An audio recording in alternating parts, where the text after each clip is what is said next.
I see a map. There we go. We're live. This map is really pretty. Where did you bake it incarnate? No, actually, I did this in Wonder Draft. Oh yeah, that's also really good too. Yeah, Wonder Draft is super cool. I should Ink, use it.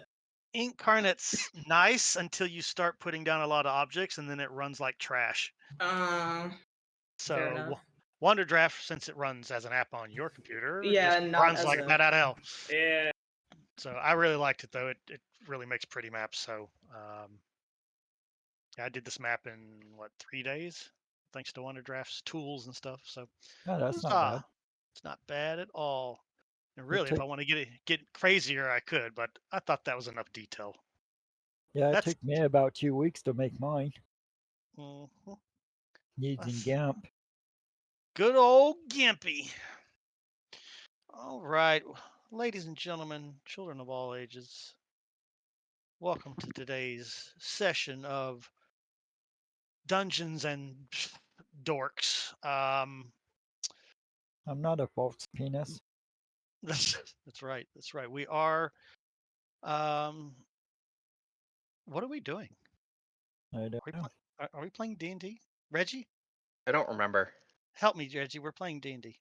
Y'all are in a town, a little Yep. tiny town called Fort Banderin, on the far western coast of what used to be Old Corinia, which is now part of the Rollenstarian Empire, as they have been doing naughty things, but really there's nobody alive over there to complain. So to them, it's all legit. But you've left your troubles behind you in Alori, you hope, with some devious merchant ship killing tactics. Damn it, DM. Clever. Quit spinning our shit. Clever. It was clever. I gave you big bonus points. I gave y'all a big advantage here. So you avoided an all-out fight with a bunch of orcs as soon as you arrived at the fort outside of Fort Bandrin, negotiated some peace, and then marched your happy asses down into the little town that has sprouted up, this little port city that has already started to do trade with the islands across the Sea of Lingshin.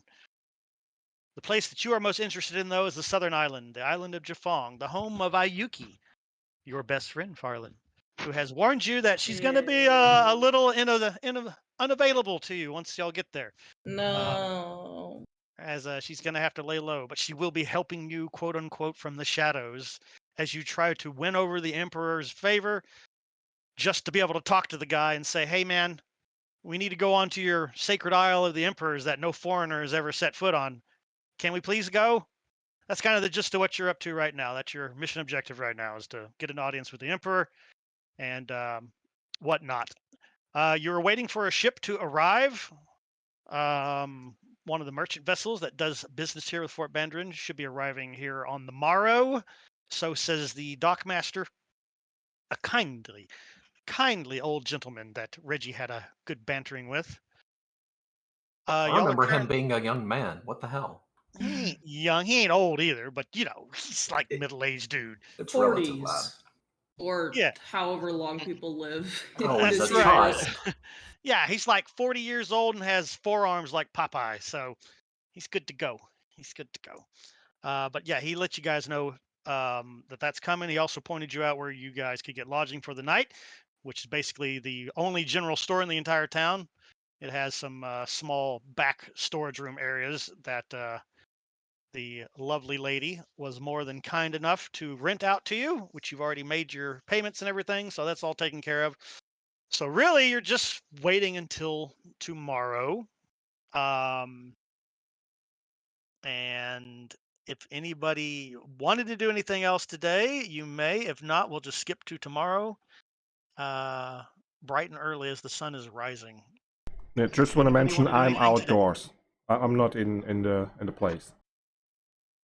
Yes, you actually kind of terrified the woman because a big lumbering walking tree goes by her window, and she's just like, ah, what is that? They don't get many Treloran out here. In fact, they don't get any. You're pretty far away from your people where they tend to live and congregate.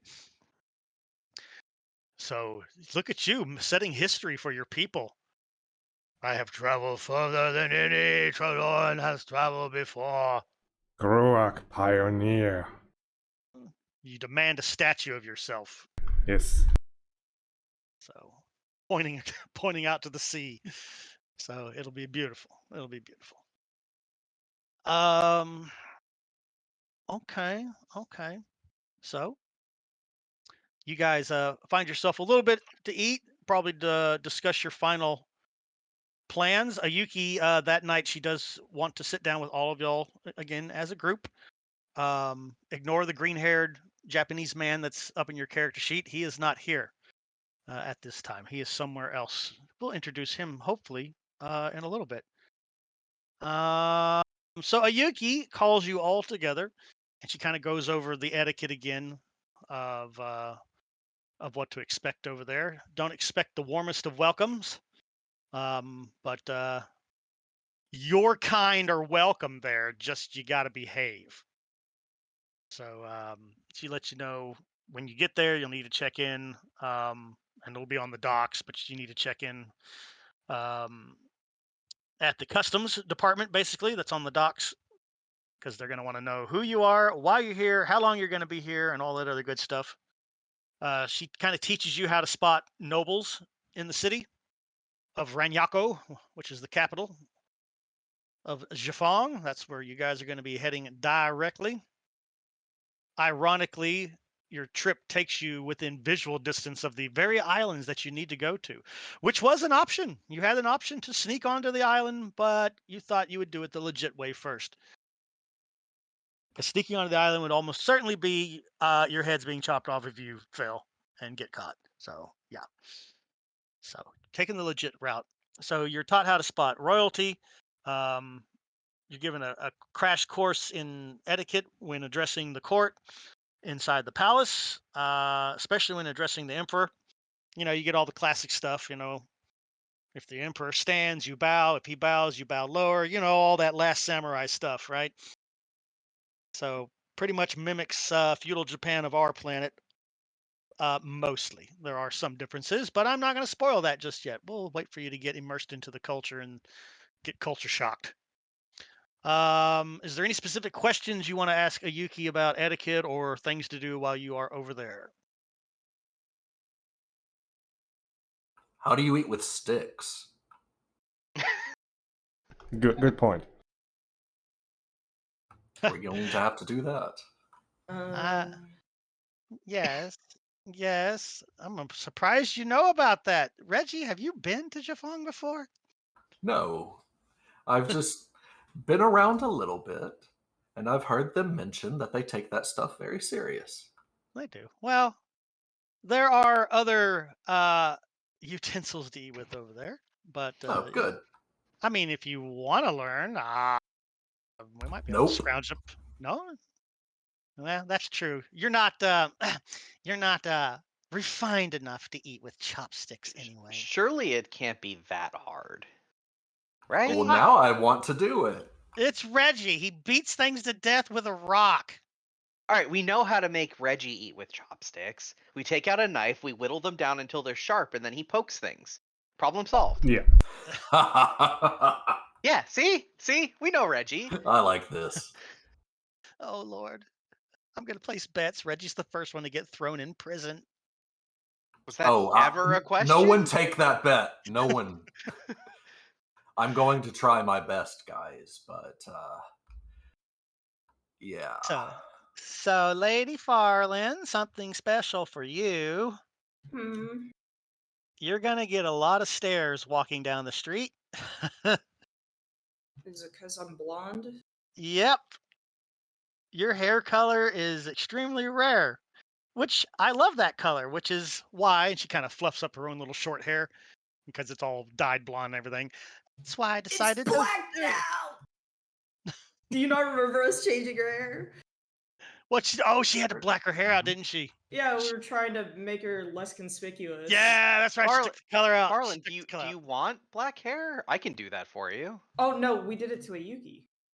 Yeah, I know, but if it's going to be a problem for you, we can... No, there's no problem for me. It was just a problem for Ayuki. Because she was recognizable as a terrible, terrible person. I am not A a baby terrible person. stealing spirit. I am not a baby stealing spirit. I'm a So, Yuki. just the body. You're right. You're right. It's like talking to a rock, and that's probably an insult to rocks. Rocks are very useful. Yeah, so I've been made aware, Ah, barbarian. Better than your kunai. Hey, my kunai are nice. only statistically. Listen, I can't help it if the abstract Oh, rules of Reggie. this game make rocks more powerful than throwing knives. Reggie, what are you gonna do if we fight on a boat? There's no rocks. There's orbs I'll have to and improvise. stuff and Oh, ropes. oh and... my gosh! Farley, don't give him any ideas. We'll probably rip the railings off the ship and beat people to death with them. I You would fully do that expect that. anyways. To be fair, when my ire gets up, the less a weapon something is, the easier it'll be. So I'll grab the mast or something. I don't know. Let's He'll pop a little old man bicep out. listen. Let's just avoid fighting on the merchant ship to begin with, okay? That would be ideal. So I feel like combat follows us. Well, It's because of Farland. don't blame Sure. Lady Farland. It's not because of her. It's She's because so we're all bloodthirsty. no, it's because we're all heroes, and heroes always attract danger. Right? All right. Sure. Right. If Okay. anything, I feel like we maybe have one among us that does not attract danger. And I even feel that's a as though Reggie stretch. would Where is Gruak? be bored. That's a good question. Where did Gruak go? We brought him, right? Yes, he's here. He's here right now listening to y'all because she wanted to talk to all y'all. Oh, okay. So you are here. You are crouched down. They fetched you later that night after I'm sure you all went to dinner together to one last meal before you all die at sea. So Mhm. so yeah, this is going on in the back room area. You're crouched down a little bit. Gruak, nothing you haven't done before, right? You're good. Yes. It's not like you have a spine in your back to hurt you, so you can crouch all day. Groak friends everywhere. See, you should learn to be more civilized like Gruak, Reggie. Then we would probably have less problems. Are you saying I'm less civilized than a tree? I mean, sometimes, yeah.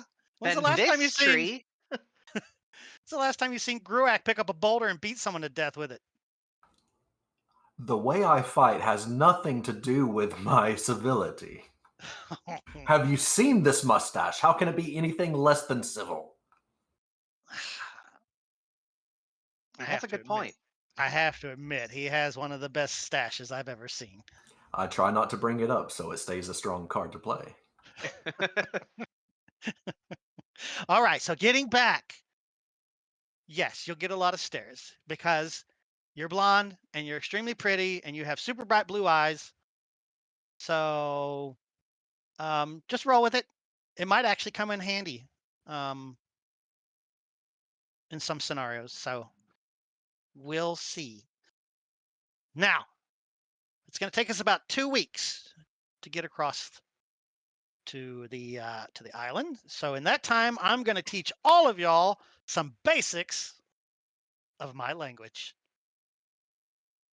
It won't be a whole lot, but it'll be enough to do formal greetings and respectful greetings and where is the nearest inn, little basic survival things. So you'll be able to survive.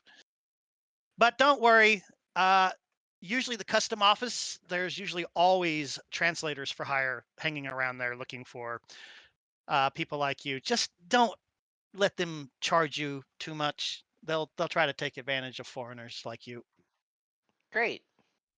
Yeah. So I'm at the most a silver a day for a really good translator, one that you can trust.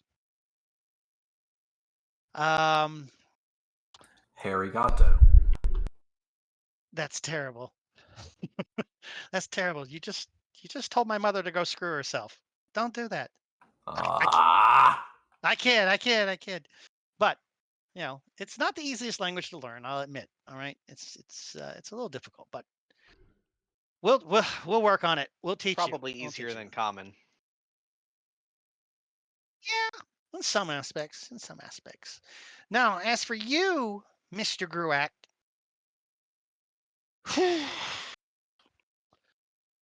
you're probably going to draw about as much attention as Lady Farland.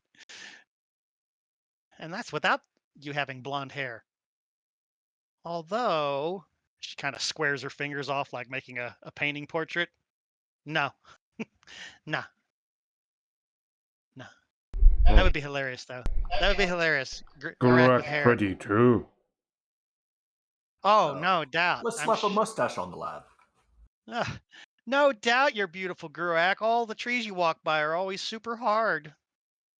Boom, boom. Ha ha ha. Ugh. I'd like to cuff her over an ear for that. Yeah, thank you. These are the. All right. But, Trelawney do actually exist on the island, so it's not like they're going to be completely surprised when you show up. Just they don't usually walk through town. So, behave yourself and follow Farland's lead.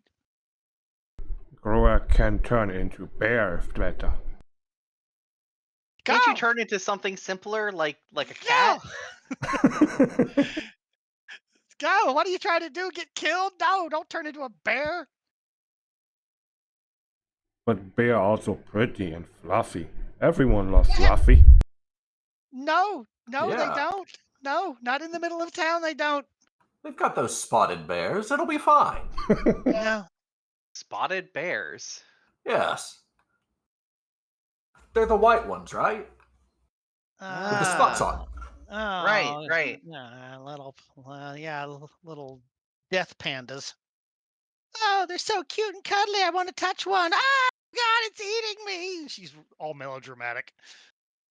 There's All right, no go way for a something red that panda, cute then. and fat would be able to hurt anyone. Come now. All right. It's like a land of toys. Oh, it's gonna chew you up and spit you out. Yeah, Reggie's screwed. Okay, so order of business. See the Emperor. Explain to him that Cassie here has a murderous dragon demon that wants to kill everything without freaking out everybody in the court. Mm-hmm. So may not want to lead with that. Mm-hmm. They probably won't appreciate the fact that we're bringing something this dangerous onto the island. So keep that on the down low until absolutely necessary to reveal it. I mean, wouldn't the move just to be say that, she's gonna destroy the world and not mention that she's a danger to those around her? It's just everyone? I'm sure you'll figure out the best way to delicately let my people know that the whole planet is in danger. Just lead off with "you have no authority." That seemed to work out last time. Oh, Reggie. No. Ayuki, look around our group. Do you really think we're going to be good at being diplomatic? Yes, because Lady Farland is an excellent diplomat. That is one out of the four of us. Well, then the rest of y'all Do just the math. Just shh. The rest of y'all just shh. Act like bodyguards or something. My friends, why have we not engaged a bard to do that? It's a fantastic question. Someone trained for diplomacy and talking our way out of things.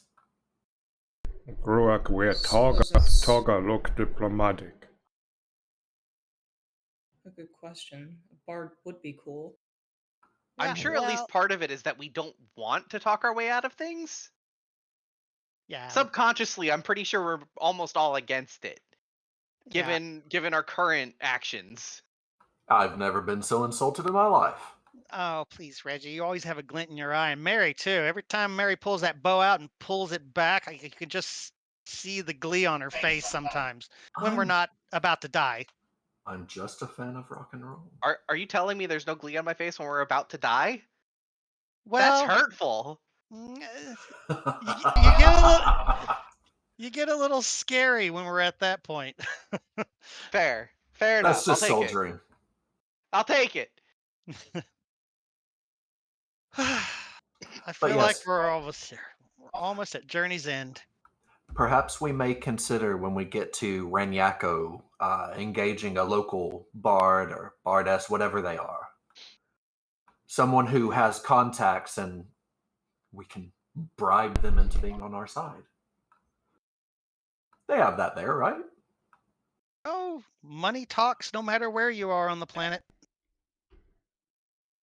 The I question will guess. be who that is self-respecting would want to team up with us.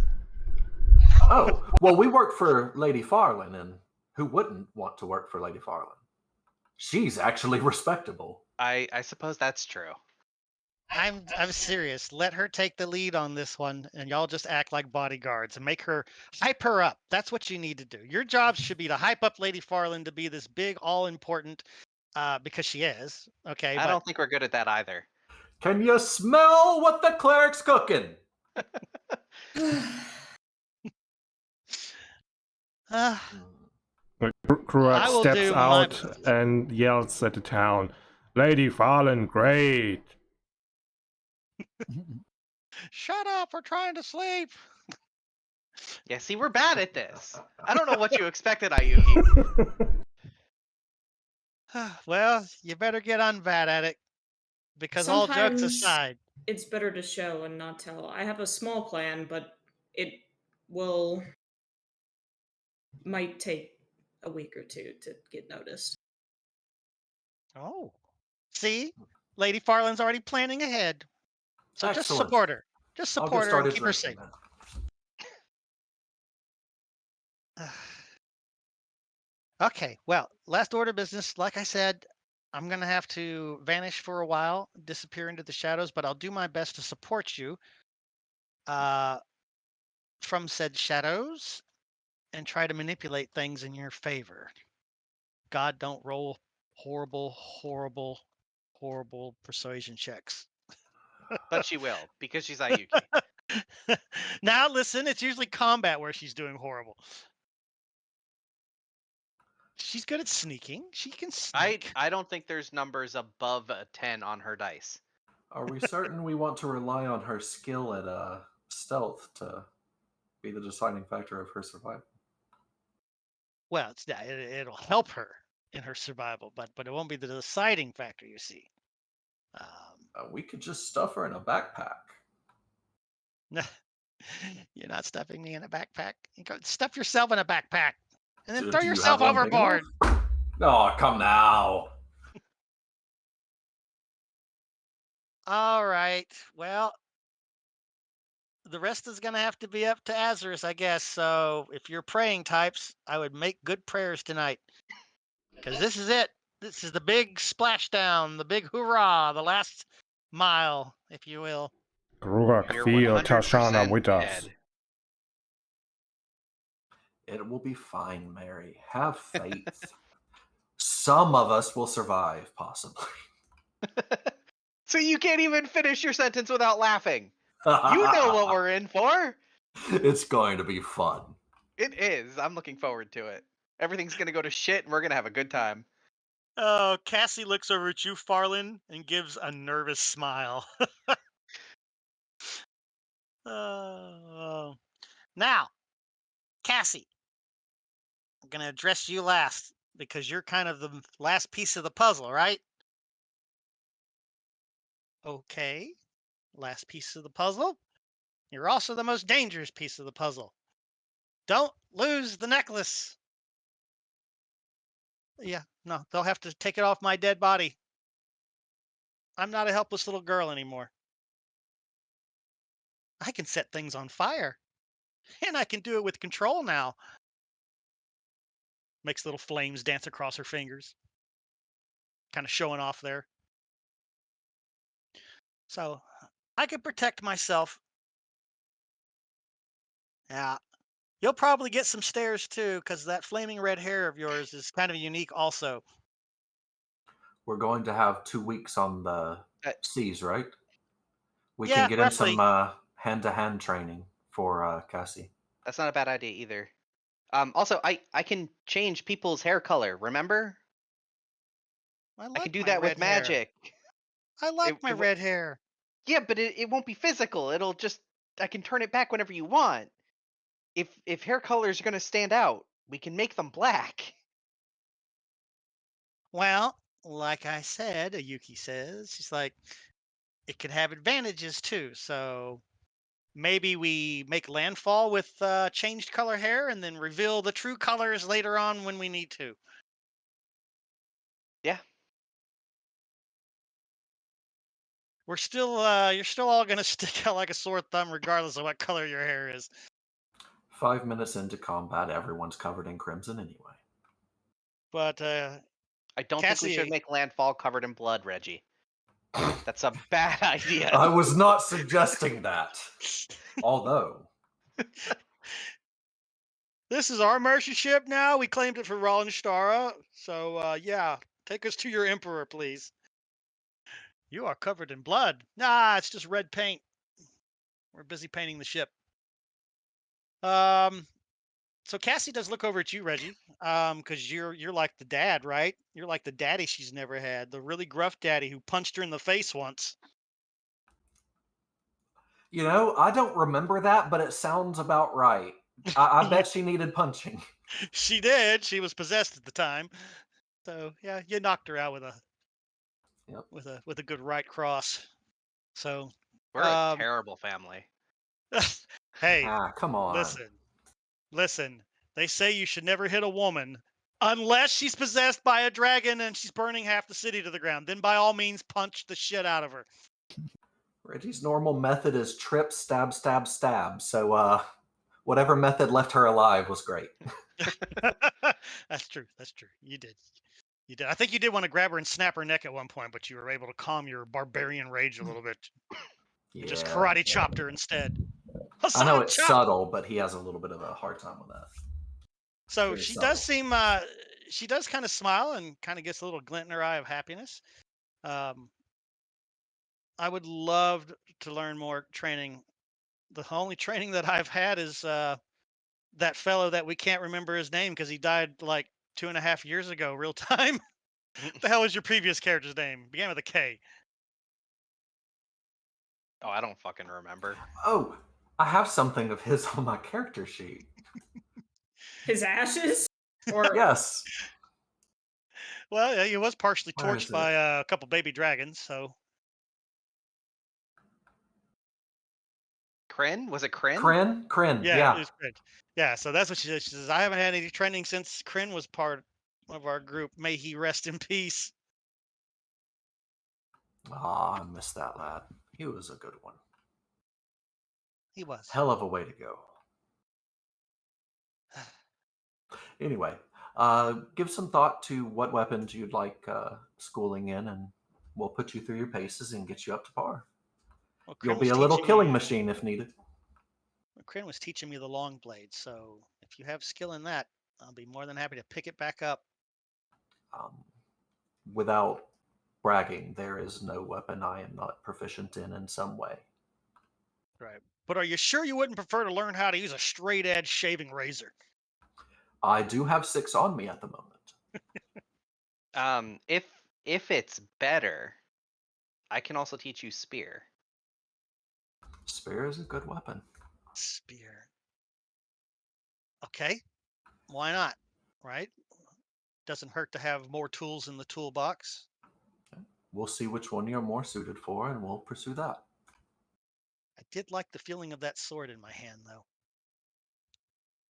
And I was getting pretty good with it, says the level 1.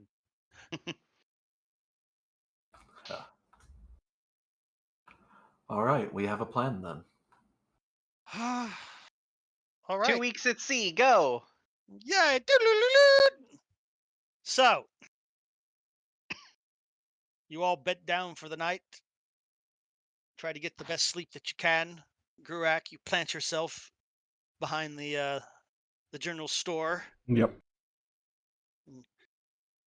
Bunch of birds land on you, snuggle up in your branches, decide they're going to use you to sleep on tonight. Mother Nature at the what's this monkey? Oh, he's driving. Okay. Hey, Y'all that would may be the not make captain. it to the island at all. May not make it to the island at all. All right, let's see here. Do do do do do do do do do do do do do do do boop boop boop.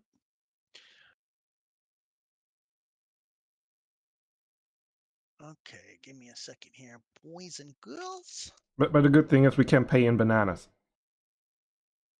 Do you have any bananas? I don't think you have bananas. I can grow some. I I don't want didn't to realize you were fruit bearing. That's disturbing on a whole new level. You're welcome. Be right back. Hi.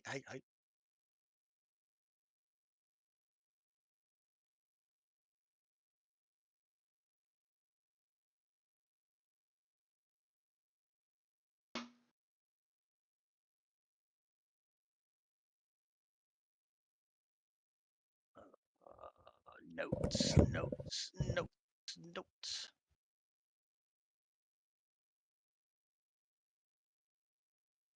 I have it? Uh, Oh, I already have it. Reggie, we finished the adventure while you were away. Excellent. Can we move on to Excellent. Pathfinder now? No, we cannot move on to Pathfinder. Hey. Let's see here. Next is D&D Advanced. No. Yeah, we're going back to second edition. Nice. I like second edition. It was a Fuck good no. time. Who Can we at doesn't least want play to? fourth? Oh No. God! One. What the hell is wrong with you, Mary? Fourth is so fucked up. It's way entertaining to play. That's, you know It's what? fucking terrible. You know what I call fourth edition? I was like, who wants to play A Magic the mess? Gathering? Who wants to play D&D fourth edition? Yep. All the cards and stuff. I hated it. It's like they forgot what role playing was and just made a straight tactical game. It's like, here you go, have a tactical card game. It'll be great. I think they were trying to get people that play D&D into Magic the Gathering, people that play Magic the Gathering into D&D. Clever People- plot. Yep. I think they already do. A lot of people who play D&D like Magic, so it's like, what were they trying? Like, I don't know. It was a little weird. Trying to blend their chumps. That's right. Blend the chumps. All Now they're right. just driving them all away. Yep. I'm done. All right. Get to this campaign and we could switch over to Pathfinder maybe, Savage Roads. I love me some I Savage Worlds. think the current plan is that I'm running something for Pathfinder afterwards Yes. Okay. Nice. Woohoo! to Mary's give gonna- Caddy a break. Yes, my creative brain. I don't know why I get such anxiety now when we get closer to Monday, but I do. So that's not good. It means I've lost Yeah. something. I've lost some passion or something. You know we ain't judging your shit. We like the story. Oh, Yeah. I'm judging. You better like the story or else you're all fired. All right. If we didn't like the story, we wouldn't fucking put up with you. Oh God, I know. I know. I don't like putting up with me, so I can understand. All right. Let's see here. Sun comes up. Are we breaking the fast before you guys leave? Is anybody going to eat this morning? Get a Yes. hearty breakfast before Yes. getting. Out of utter ignorance, he's gonna load up on a huge breakfast. It's gonna be great. He's never been on a goddamn boat. Plenty of stuff. It'll be fine as long as the sea is calm. Yeah, You know, I remember don't we know were if any hunting. of us would have been on a boat. Yeah, I'm from a land-bound place. Yeah. Let's ask Andy Samberg if any of y'all have been on a boat. He says no. None of y'all have been on a No. boat. Y'all want to sing a song about it. Yeah, and Yeah, remember I'm on our way definitely in thinking- town, we did hunt and gather a lot. Yeah, like we're definitely eating. We don't know any better. Well, we'll see. Random weather generation is a thing once you're on the ocean. We'll see what happens. Y'all might get lucky and get nothing but calm seas and bright sunny skies the entire way there. 5 minutes later, hurricane. Give me more of these fried eggs. So, as you guys are, let's see. So you guys like preparing your own meal with the catches that you did? Are you sharing your bountiful kills yesterday? Yeah. All right, Sounds cooking good. outdoors then. So you make a nice little fire pit type thing and get the meat and stuff roasting. There are berries and there are some fruits and stuff that have been deemed edible. So you guys are doing all that. So while you are all gathered around for your last supper, your last breakfast, um, there's a little boy that kind of wanders onto your little camp here, and you immediately realize probably not a little boy because you see animal ears sticking out of the top of the head. These are little like little fuzzy like panda ears, so little panda bear ears, and he looks like he might be about 11 physically, but yeah, you guys have experience with Suki, so you know that this is another Suki running around. You don't recall having seen him yesterday, but you really didn't wander around town too much because there's not a whole lot of town to wander around. And none of y'all went out to the little farmlands that they've already established. So maybe he's from the farmlands outside. But he comes up. He's got himself one of them there picnic baskets, and he walks up. He's a cute little guy. Got big old green eyes. Got little fuzzy black and white panda ears. Um, Little bushy panda tail. But that's about the extent of his animalistic features. So either he's new or that's just as far as the spirit's going to take him. Kind of like a Yuki, because a Yuki's not that far away from human either. I mean, what's she got? Fox ears, a big bushy tail that keeps getting singed off. And then she's got fox eyes, so her eyes transformed. But this kid's eyes seem to be human still. As he comes Ah, walking. Ayuki, you know this kid? What's his name? Huh? Because they all know each other.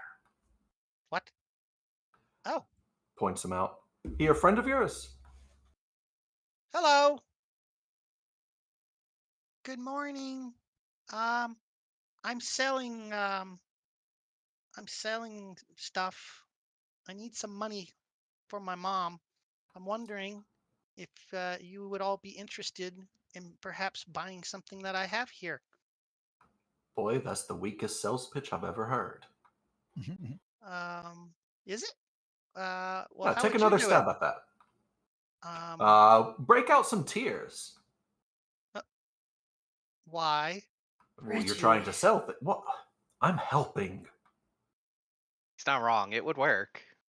What do you have for sale? Show us your wares. He kind of perks up. His little ears wiggle a little bit. He kind of trots up there and he kind of crouches down between Ayuki and Farland. And he kind of he puts his little wicker basket down on the ground. It's like Dorothy's basket, right, from the Wizard of Oz, that kind of picnic basket. So he lays it down and he flips open one of the lids on the side, and he reaches in and he pulls out little trinkets, like little bracelets and stuff made out of beads and stuff like that. He's like, I got these good luck beads, and I got this anti-monster charm here that I made. Y'all all look like you fight monsters and stuff, so this would be an excellent little thing for one of y'all to buy here. What else do we got in here? Reggie doesn't trust this guy. He's going to keep an eye on him to make sure he's not lifting anything. I got some dried rations here, made from the finest meats and vegetables. That's not vegetables. Uh, what are raisins? Are raisins vegetables or are they fruit? Fruit. Fruit. Okay, fruit. You're really pretty. Here, you want to try some? She would. So he opens up his little hands. He's got some raisins in there. Ayuki grabs one first and pops it in her mouth as if she's your taste tester. So she chews on it and she's like, that is good. Yeah, my mom's really good. We got the best raisin farm out here. And I think we have the only raisin farm out here, but that still makes us number one, right? Best raisins ever. Oh, my name. Oh, my name is Samuel. What's your name? Kind of looks up at you, Farland. Farland Clearwater. Farland Clearwater. You look important. I suppose so. Well, you don't dress like the rest. Like that girl there with the green hair, she looks really rough, and the guy over there with the big mustache, he looks Rougher? kind of leans over and whispers, and kind of leans. He looks really scary. And Well, he can be. and then you got a tree. There's a tree there. Why is there a tree standing here with you? Why does it have a face? It shouldn't have a face. Trees don't have faces. Some Ayuki, trees do. why would Asuki act like a child? That's what I was wondering too. Because perhaps this child was just converted. How long have you been joined with your spirit? About 2 weeks. Oh, Reggie will relax. There's your answer. He's a youngling. Excellent. Can we insight check that? Yeah. Nope, if Reggie anybody trusts it. Yeah. If you want to roll an insight check, let it rip. Anybody who wants to see if this little boy's being a little bitch. Farland's just like kind of too trusting in general. Remember- like, she's just like Insight checks always go in the dice tower. 'Cause you don't It wanna- did. I have no idea what I rolled. Oh, there it is. Okay, yeah, I see the word tower. Yerp. I'm used to seeing my dice grayed out whenever I throw it into the tower. All right, gotcha. Okay, all right. So Mary, you're kind of eyeballing this little fuzzball, all suspicious like, but just seems like a curious 11-year-old panda kid. All right. Or is he? Dun dun dun. But he seems like legit to you. He reminds me a bit of my friend Velfer. Before our tour, of course.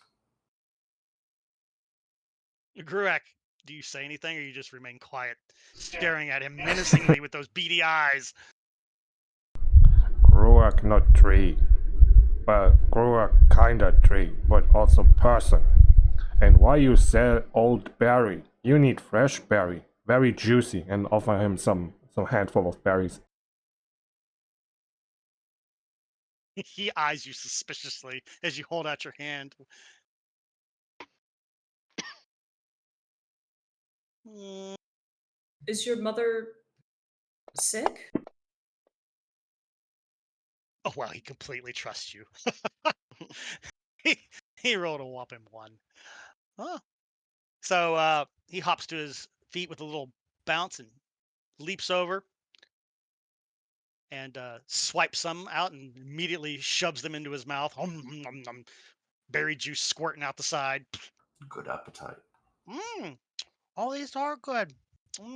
Where did you get these? Gruak found in forest. Oh, that's nice. Oh, what? My mom? No, she's not sick. She's just at home right now.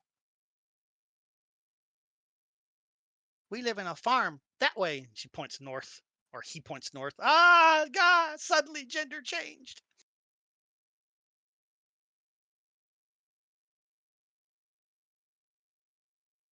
I know everybody in town. Everybody likes what I sell. So I saw you and I noticed you're not from here. So did you just arrive? Or are you leaving? What are you doing? We did just arrive, but we will be leaving today. It was today, right? Today. Yes. Yeah. Couple hours, I think. Where are you going? Jafong. Why do you want to go over there? No, stay here. We need more people. The town's too small and there's all those mean orcs. Well, we have some important business to take care of over there. See, I knew you were important. Beams proudly.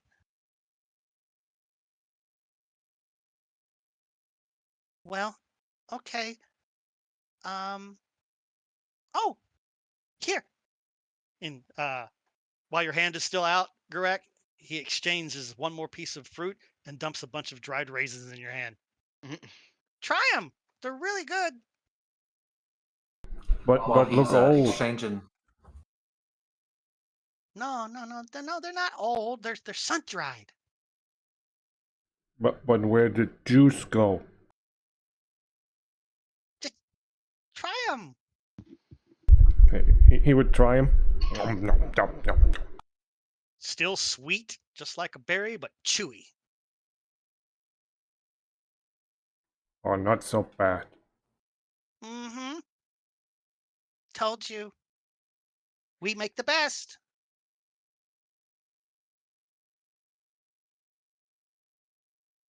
I can't believe, Reggie, you have not offered this kid a peppermint yet. I've tried thrice now, and every time I do, I have to stop because I'm about to interrupt people. Wow, see, I know you. I know you too well. All right, so now there's that 3-second lull in conversation. Is the Yeah. While he's exchanging stuff, Reggie's going to put together a little a kit for him that has a couple of peppermints and a gold coin or two, and pass that over with the berries. oh, you like bundle the whole thing up so he can't see Mhm. what's in it? Yep. A little treat for you. Open it when you get home. Okay, you're not so scary after all. Well, you have no idea. It could be monsters inside. What? Relax, child. Eh, eh, Well, okay. So he puts the little bundle of yours inside his picnic basket in the corner. He's like, "So, I made these myself. Do y'all want to buy some of my bracelets of protection?" How much are Uh, they? Farland would smile. Sure. Um, let's see here. This one here is 3 copper cuz it's made out of stones that I dug out of the ground. See? Look, they're shiny. And it's a wrist bracelet, right? Like a friendship bracelet that is made out of little geode stones. So they are shiny, multifaceted, purple in color, different shades of purple.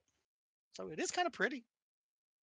The Gruak want one. Look good with toga. Mm. Um, but your hands are so big. I don't know if you'll be able to fit one, but I'll sell one to you. Sure, we can get Wait. it on one of his branches. Yeah. I'll go out on a limb and say we'll fit it somewhere. Reggie. Oh, nuts. Whoosh goes right over the kid's head, as it should. Uh, all right. So he's making the sell on how many of those? 2? Mhm. 2 of the 3 copper ones. I want one of his most expensive things, whatever it is. Oh, most expensive thing. Oh, okay. Here, this is what I call a luck charm. And he pulls out this little necklace, right? And the chain, quote unquote, is not a chain at all. It's just rope, right? Little hemp. Mhm. So it's just to tie, but it's got this little tiny box on the end of it that has glass windows. So it's tiny. It's about the size of a 6-sided die. And inside there is actually a 4-leaf clover, and it's Yeah. preserved. It's not dead. It's actually alive. It's still green and everything. He's like, "This is my good luck charm.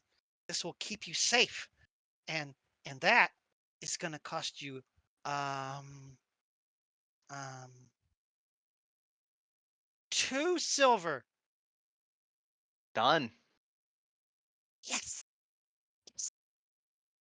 See, my mom said I was wasting time because there's not enough people to sell to in town. And then here you are, and you're buying my stuff. So, see, my mama is not always right, mostly. But don't tell her I said that.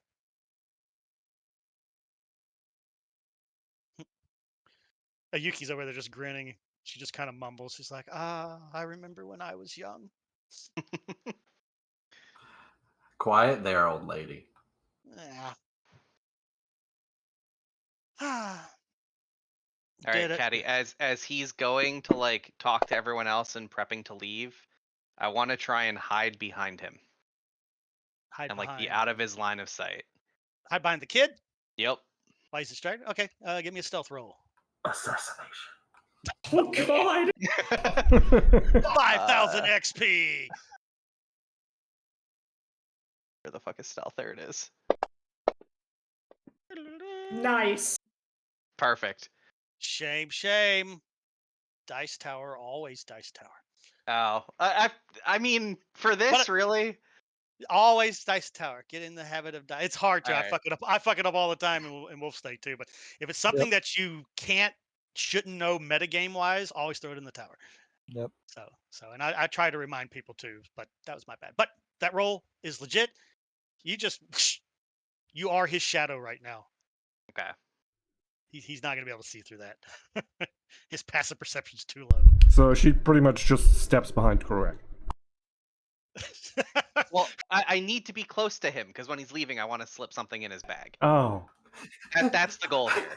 It sounded like you said slip something in his back. Oh God.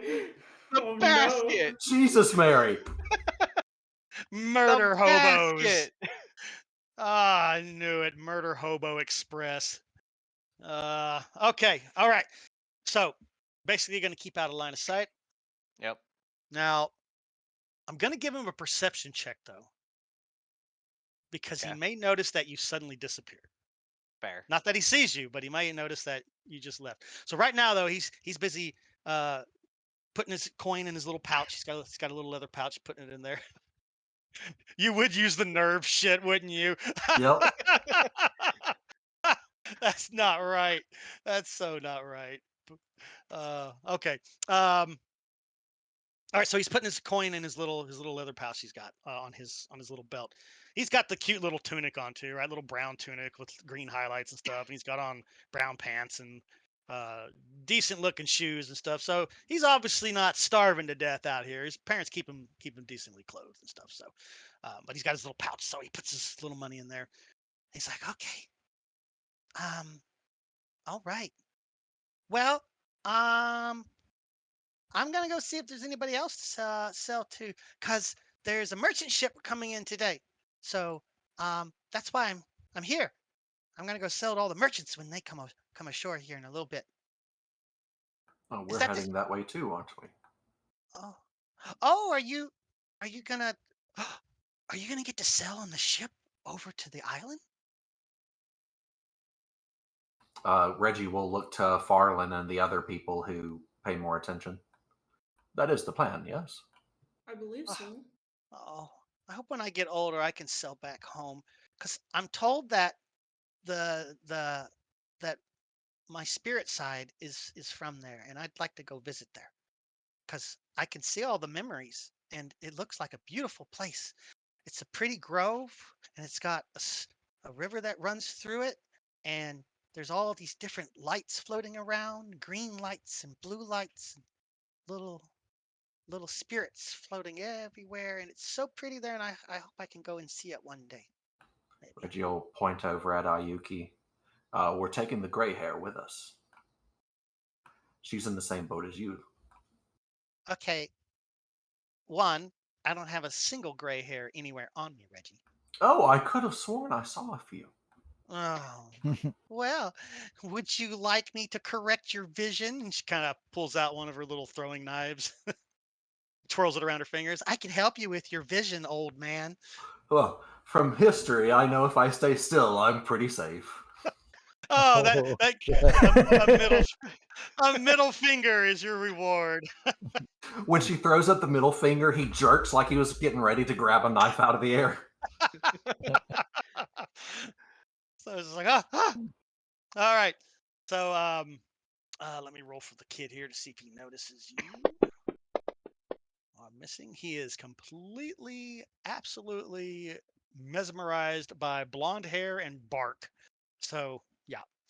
So, and he looks over to Yuki too, and she's like, when you, Reggie, when you kind of focus on the gray haired one, that's when he kind of looks over and it's like, so have you been to the place?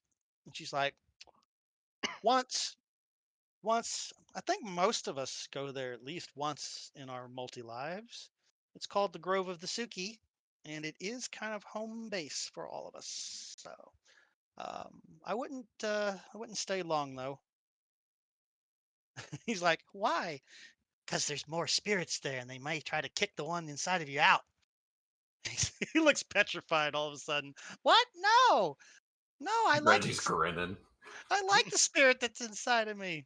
Well, when you go and go to the Grove of the Suki, just don't stay too long. And if any of them try to get too close to you, just smack them out of the way with your hand. They're just little balls of light. Careful though, they do bite back though. Kid's like, okay, well, I'm gonna go now. Have fun on your trip. Take care, lad. Make sure you open that pouch when you get home. Right. Packs up his bag and Okay. and then he's So starting as to he's leaving, run away. I'm gonna slip 2 plat into his picnic basket, as Oh, well as one of the boo boxes I have. And I'm What's a gonna boo trigger box? it when I slip it in. What in the hell is that? I don't know. It's a toy that we picked up a while ago. Oh. Ha! yeah. So shortly after he walks away from us, some kind of ghostly illusion's gonna pop up out of his picnic basket and like scream at him. No. Half the And- adults in our party like to screw with kids. What the hell, man? That's so fucked up. Hey, I'm also giving him 2 plat, which is gonna like Yeah, get his whole family killed. yeah, All right. Kidding. All right, Mary spending 2 plat, putting the boo box in there, and you said you are activating it, right? yeah. All right. Boop. Oh my god, we run into him at the end of the Jafong's arc, and he's this grizzled veteran, and he's hunting Mary. He's like, you caused it. Yeah, it's a completely new body though, because the human body completely just had a heart attack and died. So the Suki spirit had to go find a new one, and he's pissed because he liked that kid. All right, so give me what do we call it nowadays? I guess it's Sleight gonna of hand? be yeah, one the sleight of hand actions here from you. Very nice, very nice, very nice. Okay. So as he's turning to run away and he's still looking back at a Yuki, and he slaps the lid right and it starts to fall. You flick the coins in the box in there and they fly right under the lid into the box successfully. Perfect.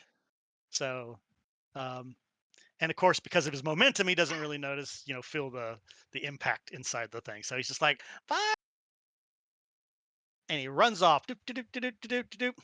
See, Ayuki, that's how you do it. Oh, you're so good at terrifying children. I wish I could watch though, because that's going to be amazing. Yes.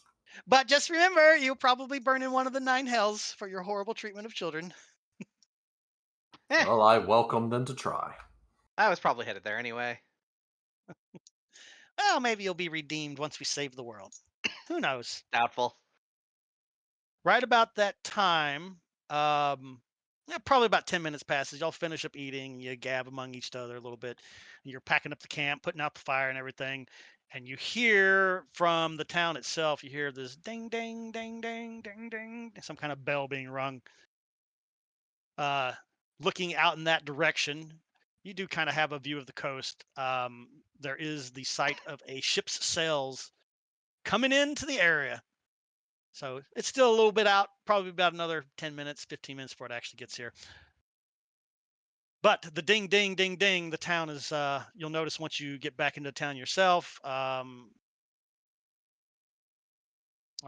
the main road, right? The town is like coming to life here as laborers and stuff start getting into position, getting ready to unload whatever cargo the ship may be bringing. You do see the Popeye the Sailor Man dockmaster got his clipboard ready to go with his quill pen and his little ink well. He's already over there making notes. So any final things before the ship pulls into dock? Do you want to be over by the dockmaster? Do you want the dockmaster to introduce you to the captain, or do you just want to walk up and do it yourself? We might as well go ahead and go hang out with my friend. I'll do some introductions, and then he can introduce us to the captain. That seems like the friendliest way to do it. What do you think, Farfar? Yeah. Sure. Oh, by the way, where are we exactly on the map now? You are not on this We're map. not on this map yet. Okay, good. Here, I'll draw it for you. You are this way. Okay. Yep, You yep, are yep. off the map that way, about 2 weeks. So, If I remember correctly, this guy hinted that he was excited to meet Farland or something like that. I can't remember quite what our conversation was, but I do remember he was fun to talk to. yeah, no, he was a nice man. You guys laughed at a few things because you're both grizzled war vets. So you kind of hit it off on that.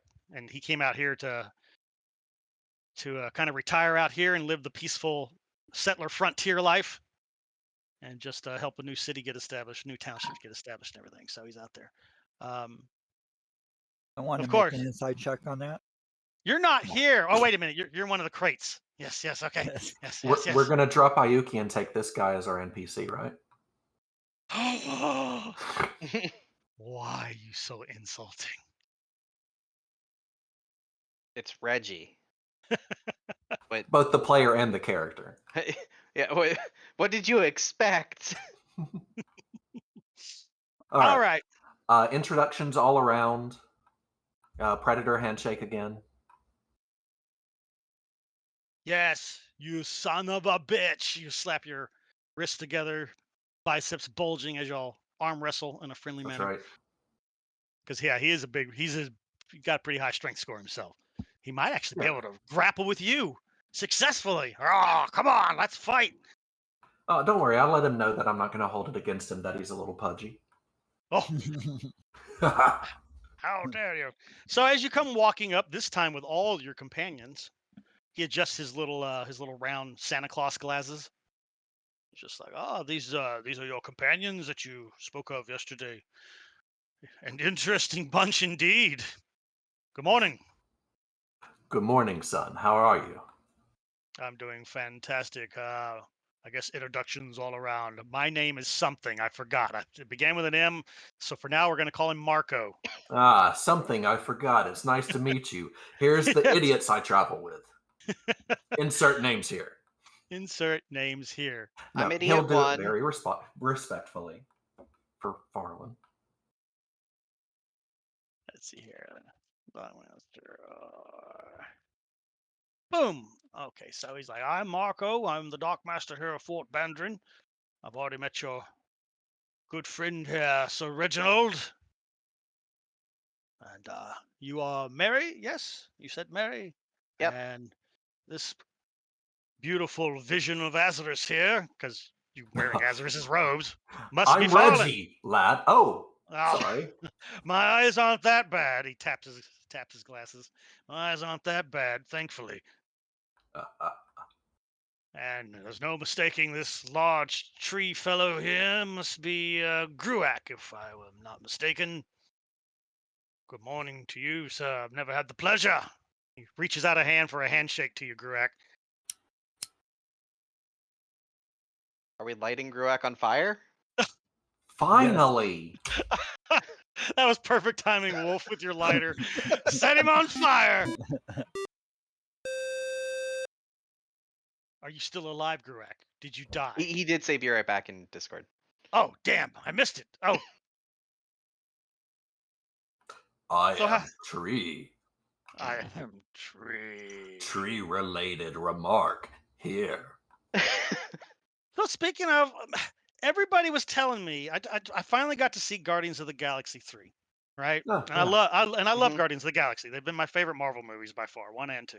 Enjoyed both of them. Number 2, really loved number 2, right? Yondu, loved him. Great character. And everybody's like, oh, number 3 is a tearjerker. It's really going to get you. And I'm like, no, number 2 got me when Yondu died. Yeah. Okay, that made me cry in the fucking theater. I'm not even ashamed to say that. That was manly tears. And then when I was cool, right? I was all like, okay, that was a good cry. Then the fucking Ravagers show up and throw the firework party for him, and I'm just like, motherfuckers, it's not right. And Yeah, so I'm watching this, and I'm watching the whole movie, and I'm like, "Where's this big tearjerker moment?" Yeah. It was so like obvious the way it was happening, and really, it wasn't a terrible movie. Okay, I enjoyed it, but by far, it is the least best of the three. It's like doesn't even come Yeah. close to the other two. It was just kind of, I was like, "That's how you're gonna. This is how you're gonna go out with your trilogy on a whimper." It wasn't a bang; it was a whimper, right? It was just kind of like meh. It's kind of boring in a lot of places, you know. And it's like, oh, and I love Rocket. He's one of my favorite characters, but you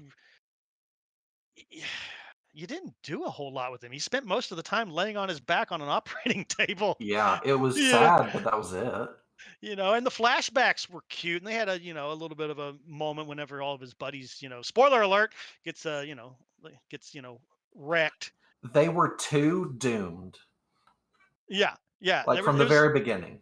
yeah, it was just too Yeah. predictable and stuff. As soon as I met the little bunny, I was like, I'm impervious to your cuteness because you're dead. You're fucking dead. There's no Also, way. metal spider legs do not help. Oh my Yeah. god, that was adorable. So, and then they tried to throw in another twist at the end. It's like, oh no, Peter's gonna die from oxygen deprivation, just like Yon dude did. And then here comes fucking Adam Warlock, which was being hyped up to be this incredible character, and he's nothing but a bumbling fool comic relief the entire movie. Yeah. And They ruined a character. I'm just like, wow, did you really run out of that much steam? Writing this? Yeah, I I was like, no. mean, that's kind of the state of the MCU right now. Mhm. Yeah, well, the good news is, with Guardians being done, I think I'm it. I think that's it. I don't have any other superhero movies I need to watch or care to watch. I So, want to see the next Shang-Chi. That's the only one I care about at this point. And that's just assuming they get the same like action choreographer back. That's pretty much it. Greg's back. Yep. Gruak back, yay, Gruak. So, introductions are being done right now with Marco, the Dockmaster. Uh-huh. He's kind of a thick, muscular Santa Claus looking dude with his little Santa Claus rimmed glasses and all that. But he looks up to you as it gets to your introduction. He's like, "And you must be Gruak the Trelawney," and he sticks out his powerful, strong hand for a handshake from you. Yes, Groak, Guardian Lake Serene. All right, you shake his hand. Yes. All right, he grips it with a manly grip, as if he's testing how strong you really are. Urgh. Do you? The trap sprung, we all jump on Gruak, right? Yeah. This was about. Yes, the plan that you had last night with Marco is sprung into action. Kindling is needed, and Gruak is worth at least 500 gold. We're gonna make some expensive furniture out of you. So yeah, Groak thinks that's like a culture here to have like a firm grip, so he really gives it in. He gives it in. Oh, yeah. Oh, that's quite a grip you got there. Thank you. You too. Right. All right.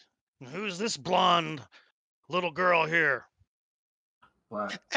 Yuki goes. She puts on these big. She gets the big like Puss in Boots eyes, right? The big cat eyes. My name is Yuki, mister, and these are my best friends. Oh, what a cute little lass that is. Gives her a little pat on the head. Oh, I'm gonna be sick. She just kind of grins at you, Reggie. It's like, see, she can act. She got acting chops. Oh, excellent. All right. Well, this here's the Taiho that's getting ready to dock here. It's commanded by a chap by the name of Captain Akagi Yamada. Pretty good man. Boy, can he drink. Never seen anybody put away drinks as much as this man can do. In fact, I don't think there's anybody on this planet who can drink as much as this guy. Challenge accepted. Staring at Reggie. Nope. I'm trying to cling to a little bit of sobriety. Leave me be. Yeah. He's a good man, though. Got strong sea legs and a good crew. Never had a day's problem with him. He's always on time, and he always pays his fees. So, I'll introduce you to him, and you can take the negotiations from there. Yes, Sir Reginald? Sounds wonderful. Excellent. Sea legs. Ah, I love the vernacular. oh yeah. Any of y'all been on a boat before?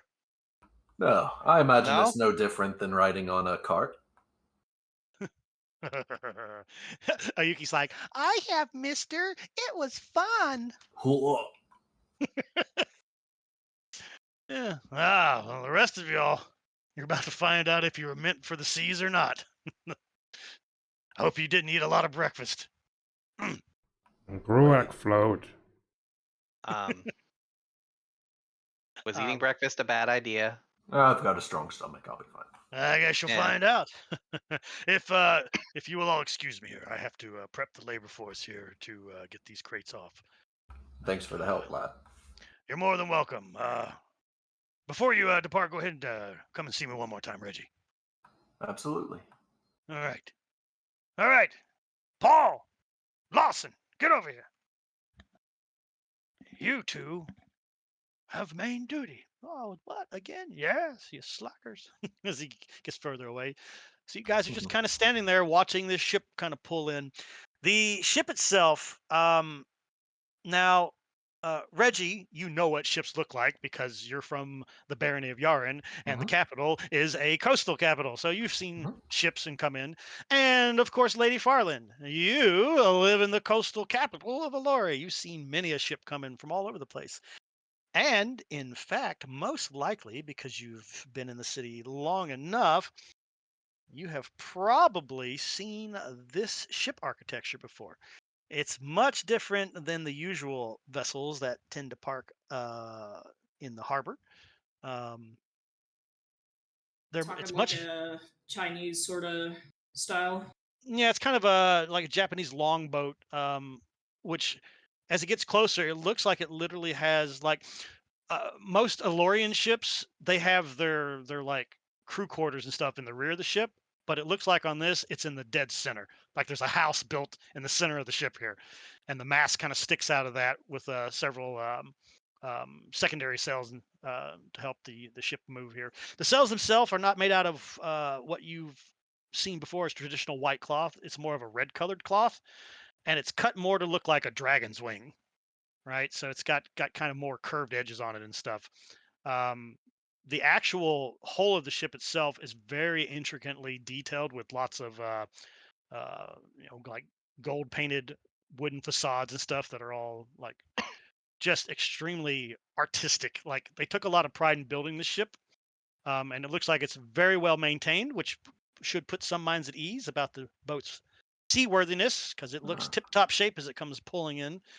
Um, Looks kind of like my nan's dining room table. what? What? Yuki looks at you. What? Just look at it.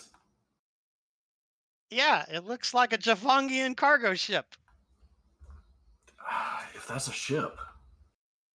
Yeah, it's a ship. All You're about right. to find out. Yeah. It's a pretty little thing, isn't it? Yeah. These ships are designed to run really fast. Because why fight pirates when you can outrun them? So this one looks particularly well done. I don't recall the name though. I don't recall a ship named Taiho. So either it's newly commissioned or I just never ran into it in my time on the island.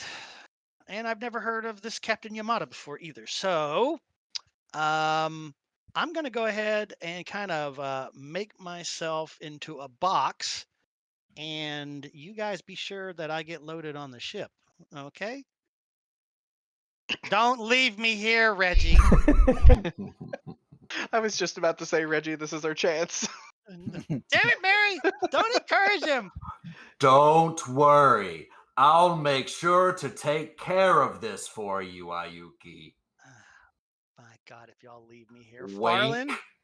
Farland, if they leave me here, please smite them all with magic from heaven. Okay. Okay. I love Farland's response. Okay.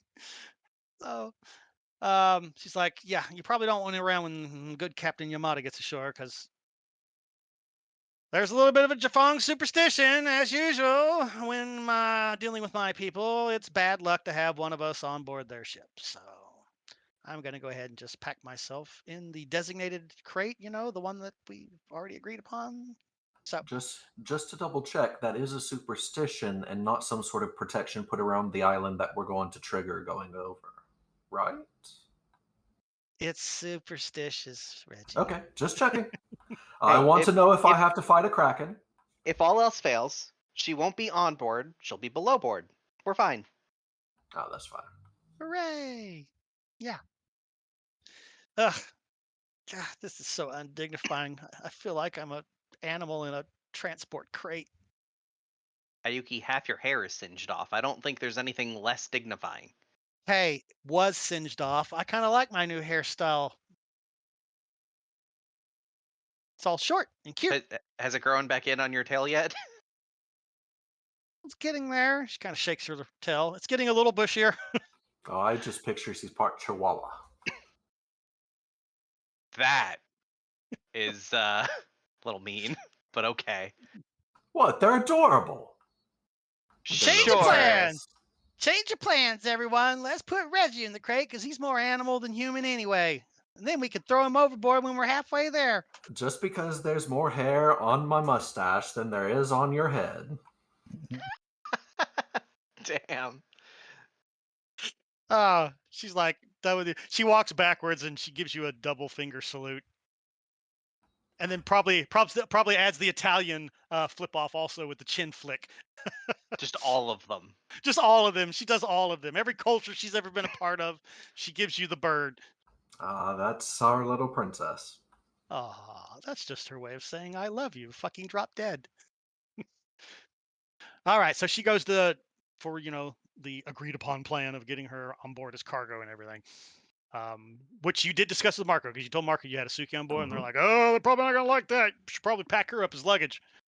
Which you grinned at. You're like, oh, I like this idea. Yep. It'll be great. She'll agree to it, no problems whatsoever. Yeah, That's she didn't agree to it. ideal. She did not like it, but she agreed because it's the best way to get her over there. So she's off to do that. Eventually, the ship does come to shore. The bells are ringing again. Ding, ding. There's a big old brass bell that's sits on the main dock area. And the dock here, not much of a dock. Like I said, there's a couple of small warehouses here.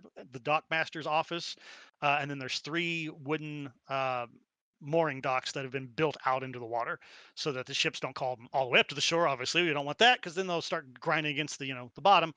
But the water out there is deep enough so that a merchant vessel like this can get in close. So it doesn't look like a particularly large merchant ship, right? Like it's not carrying the Titanic's worth of cargo, but it's probably more of the light to medium type of hauling cargo ship. You don't know. You don't have a giant, silhouette showing you the different types of cargo ships from Jafong, but given the size of it, it looks like it's probably a light to medium merchant cargo ship. So it pulls in shore, and the gangplanks are put out, and first person off the ship is a gentleman. As you kind of stand there, I get to share stuff. So this dude comes walking down the plank. Behind him, there is a woman that's almost his same age, probably in her early 30s.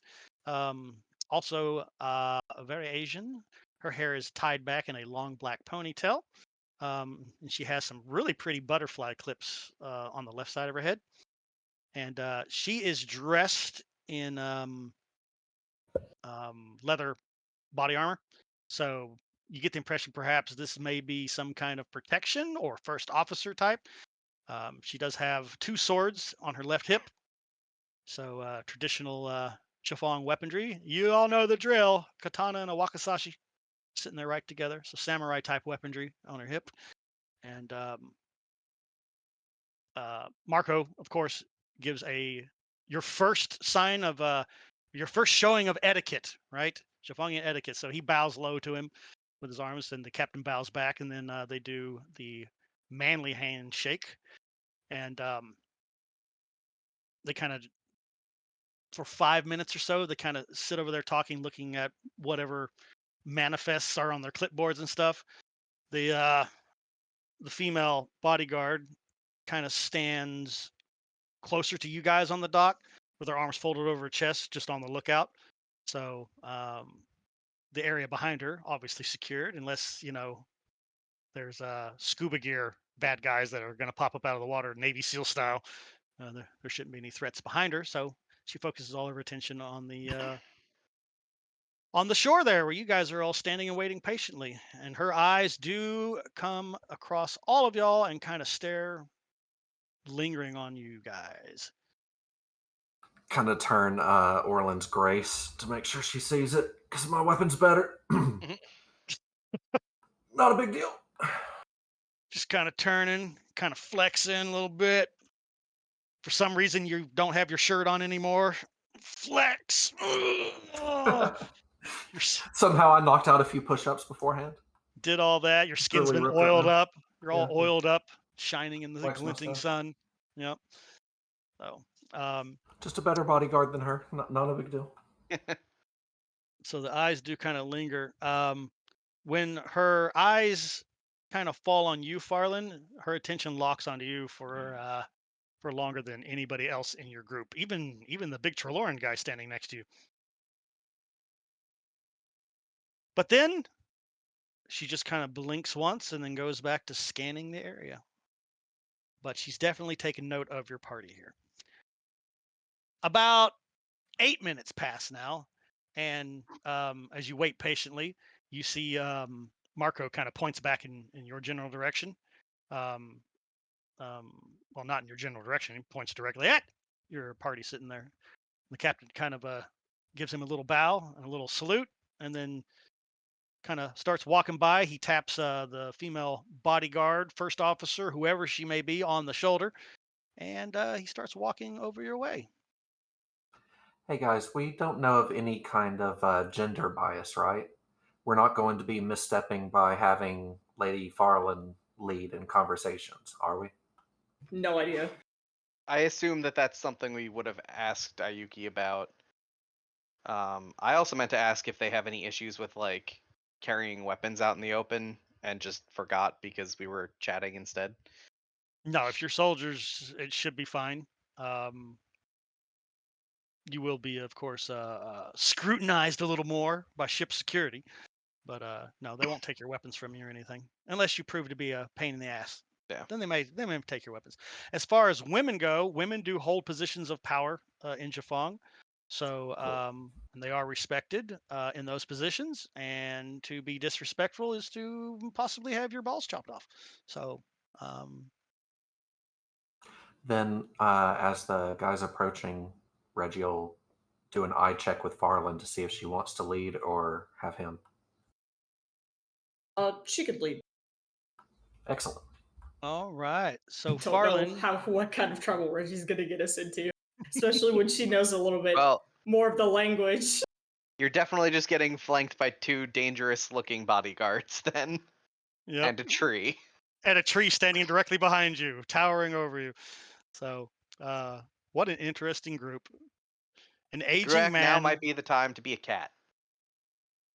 Suddenly, Too late. He's already seen you as a tree. So, it was a pussy willow. I see what you did there. I see what you did there, Reggie. You're fired. Get off my show. Get off the show.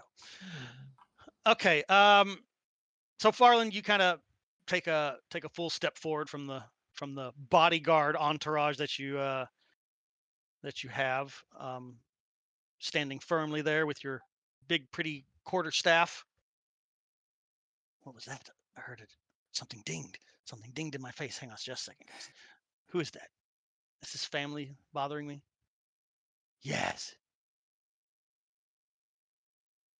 Dad, can you call and chat for just a bit? What? No, I can't. Go away. When was this?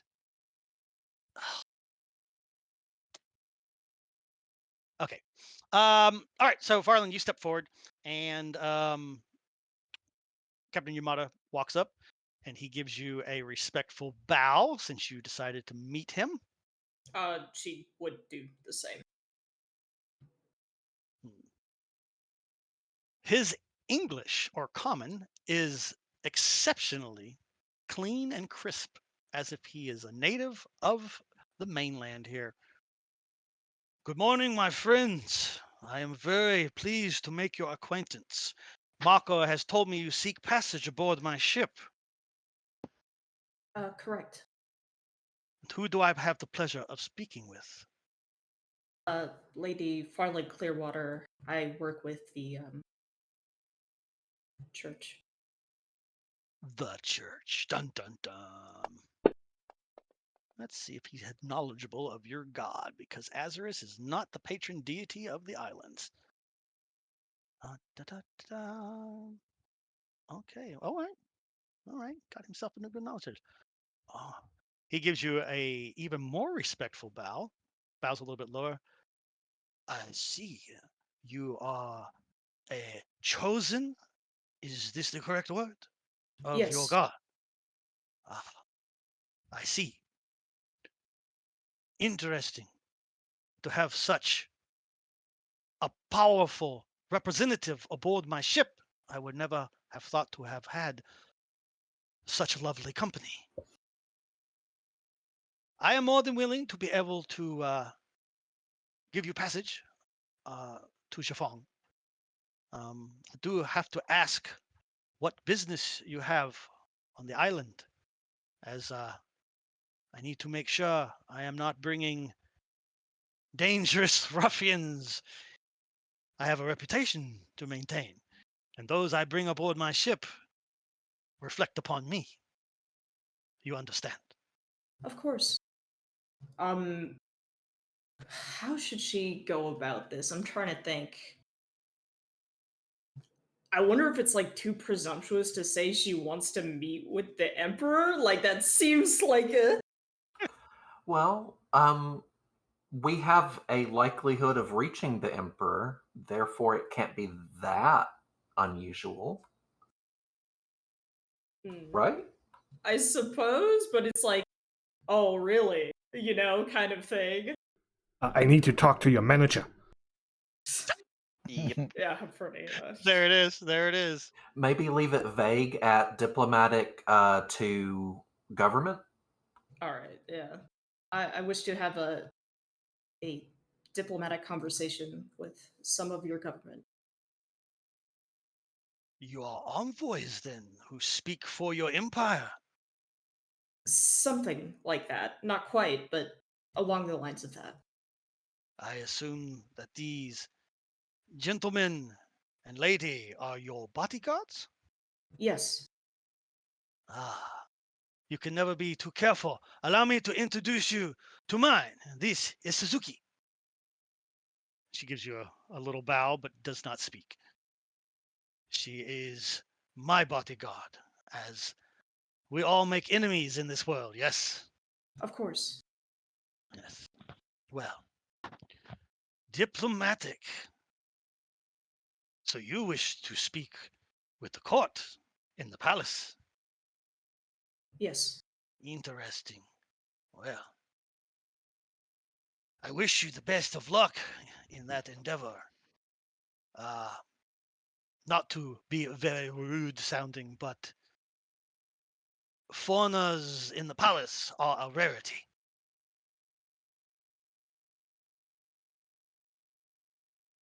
But it is your business, and my business is to transport you there. No questions asked.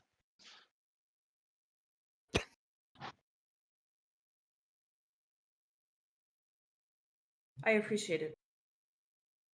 I know it will be hard, but I believe the cause is something that will benefit everyone. Interesting. I assume you are from Rollenstadt. Yes. A diplomat from Rollenstadt aboard my ship. That will give me bragging rights in the taverns for months to come. Please, please, allow me to give you a tour of my ship, if you are up to it. We will not be leaving for several hours, probably not until the evening. There is much cargo that must be unloaded, and then more cargo brought on board. But if you require a tour of the ship, to put your mind at ease that it is a safe vessel, I keep it in tip-top shape, and I have the finest crew. She would Shall nod and give another small bow, trying to be as appreciative as possible. I'm picturing a hesitant bow from her and then just a staggered mess of bows from the rest of us. Seems accurate. Doesn't matter how low Reggie bows, he's still 7 fucking feet tall. He's a big boy. Actually, 6.5. I think Mary would go like with such a ridiculous sweeping bow that would come off as being like impolite. What an asshole.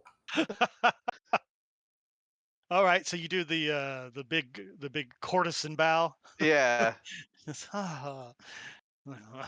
Look, man, I lived with dwarves for a long time. Like, if anyone's gonna go overboard on a bow. Your etiquette. It's beautiful. It's beautiful. That actually, Greg, that's how I pictured Mary's bow due to the speed orientation. Just one quick bow, and everybody's like, "Did she actually bow, or what? What happened?" Where does that wind come from? Reggie right. gets distracted watching her and almost falls over. So he offers his hand like a gentleman. Do you agree to a tour of his ship? Yes, she would. You will excuse me, but I will ask that only one of your bodyguards come with you, as there are many people on the ship, and I do not wish them to be interfered with. I understand. She would kind of look to Reggie. Quick check, Caddy. Giving him a eyeball. Is he hiding any weapons? Beyond weapons? like polite. Oh, he ain't hiding shit. He's got his own Okay. katana stuck through his sash that's wrapped around his waist. No problem. Reggie will indicate Mary. Yeah, I figured you'd go, but okay. You're faster and you're lighter. Very Fair. well. My apologies. I am being rude. An introduction from your companions, your bodyguards. We will be traveling together for the next 2 weeks. It is good that I should know all your names. And who are you, sir? Sir Reginald Pinwood. At your service. Sir Reginald Pinwood, a knight? I have heard of your rank and status. It is the same as the samurai of my people. I understand it largely serves the same purpose, yes? You are a war veteran, then. He gives you a very respectful bow. Returned. On that, we certainly understand each other. Yes. Although I have not seen war in some time myself, I do not miss those days. No wise man does. So he's speaking of war. He looks like he's probably 38-ish, almost 40 probably. Yeah. So if any war has broken out in Jafang that he is speaking of, then it must have been no more than 20 years ago. So Yeah, Reggie'll give like a caterpillar wave of doubt through his eyebrows there, but he's not gonna call a man out, even if he's young and maybe aspiring to more than he should. I mean, I used to be a pirate who used to stab bitches in the face for a living. Okay. My name is a nigger one. And then he next comes, looks at you, Mary, at your green hair. He's like, My hair would be a much darker green at this point. That's one of the Su- things that I would have changed. super dark green, still unique. He's like, I have not seen that color outside of my own homeland before. Are you from Zafong, my lady? Perhaps from one of the lower families? I'm not. It's not actually my real hair color. It suits you very, very well. It is beautiful. Thank you. Yes. And this large fellow in the back must be one of the Trelawn that I have heard of before. I have never seen your kind before.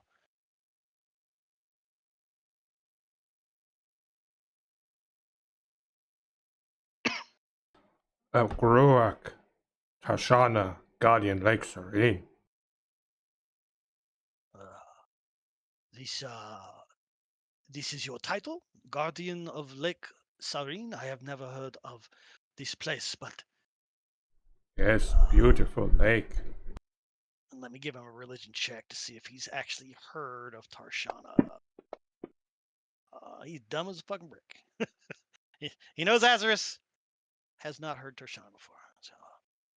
So, Taj, how do you say it again? Tashana? Who is this? Gurek's like, a chance to convert. Yes, at last. All the Azarites resist the urge to say, no one important. Okay, we're split half and half right now. Yeah, but we can take them.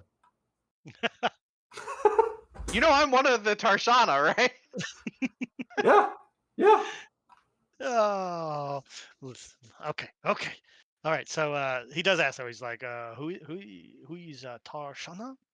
Did I say it right? Who's again? He says to you, Gurek, he's like, who is Tarshana? Did I say the name correctly? Yes, Tashana, goddess of nature, world, and everything. Goddess of nature. Why have I not heard of this goddess before? Interesting.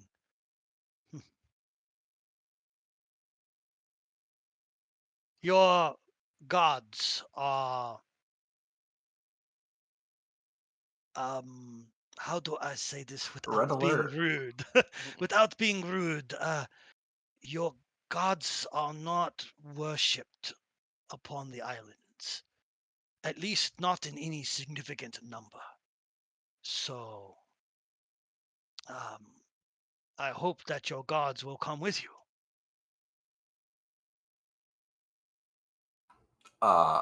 Reggie will slowly turn and look at Farland with big eyes. Let me see here. Where's the modules sheet? I need to bring up my own shit. Hang on a second. Bring up the stuff. I need my guide, reference manuals, because it's been a while. Where are you guys at? There you are.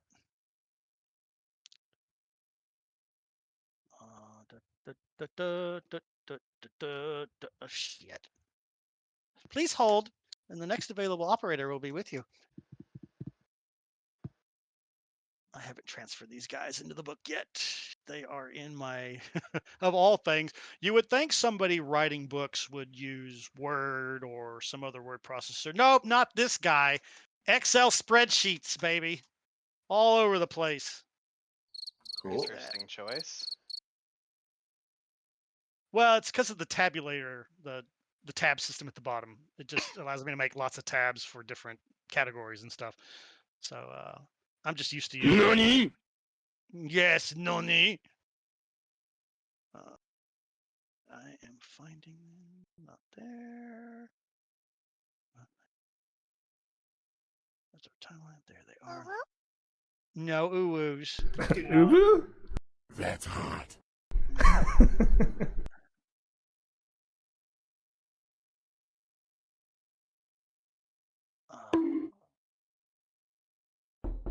Why do I not have this here? Okay, where am I hiding my own stuff? Where are you at? Muffin button.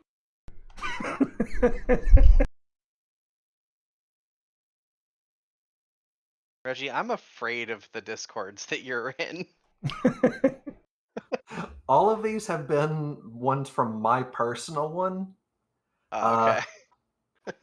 None of them are bad. We're all doomed.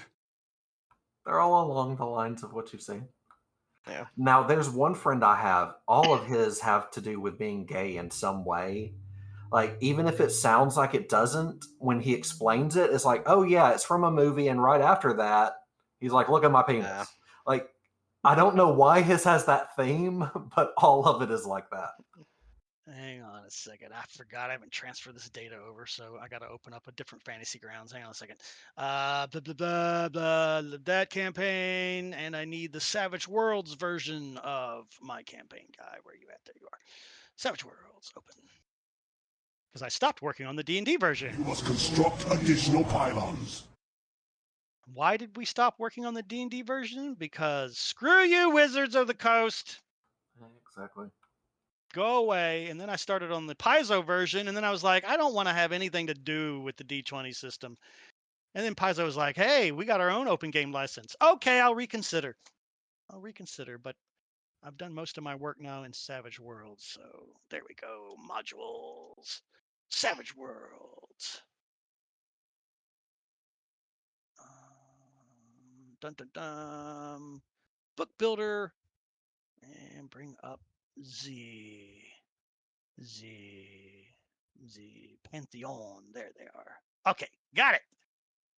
Now I got my notes. Okay, and I'm going to transfer these over here so I can remember to move them over. One moment, please. Because y'all are dealing with a whole new Pantheon. And if you're lucky, you won't have to at all. No. No uwus. And that's all I need. You're fired. Every single Discord sound will cost you 100 XP to play. Ooh. Shutting that down. All right. Woo. Remember, Canada, you can just server mute him. Do what? You can just server mute him. Remember that. Oh, that's true. I can. I'm gonna get some tea really quick. Yeah. You know what? That's not a bad idea. I need some water. My mouth That's is 100 dry. XP. Oh, Yeah. now's your chance to smoke a cigarette, get a coffee, get some water. I'll be right back. All right. Shut up, Mary. He's so bossy. Look, I wouldn't have said anything, except every time you play like the knocking on the door sound, it scares the shit out of me because it comes out of my right headphone, and that's the direction of the front door. Yeah, that sounds great. Perfect. Yeah, when he first played it, I thought it was Rico's you guys don't call him Evil Dungeon Master's roommate knocking on his door. Yep. That is my one super sneaky soundboard clip. Like, it's so crisp and clear that it legitimately sounds like it's happening outside. Like, Thank you. I hate it. Seriously, Thank just you. hate it. It's You're awesome. so sweet.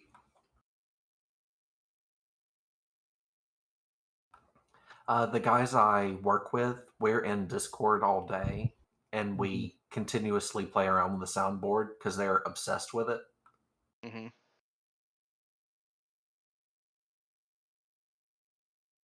So I've got access to some fun ones.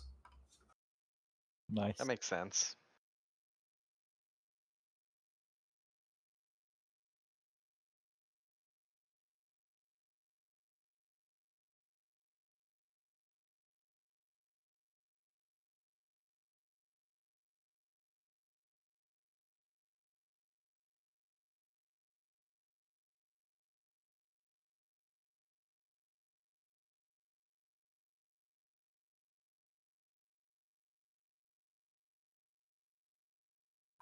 Oh, yeah. And by the way, Mary was volunteered to go on the ship because Reggie's a little bit scared to find out what it's like on a ship. He's Oh. hesitating.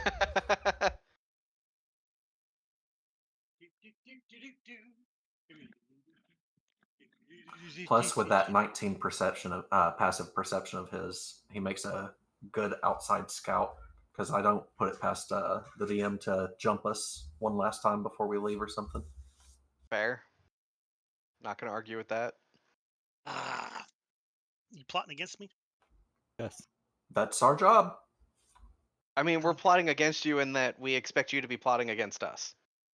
What? I never plot. Yeah, just friendly plotting. Yep. I never plot. I don't have a story sheet here with tons of encounters on it. I've got none of that. None of that, I tell you. Yeah, okay. All right. I mean, Keep telling us that. Are we all returned? No. All.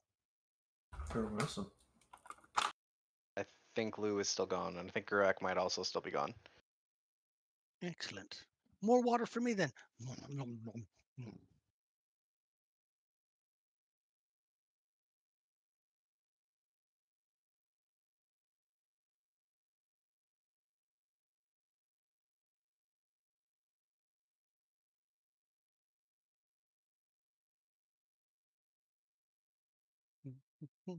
I'm back. Sorry. Yay! That's one. One more remaining. What am I gonna eat for dinner tonight? I've been trying to figure that out for the last 3 hours.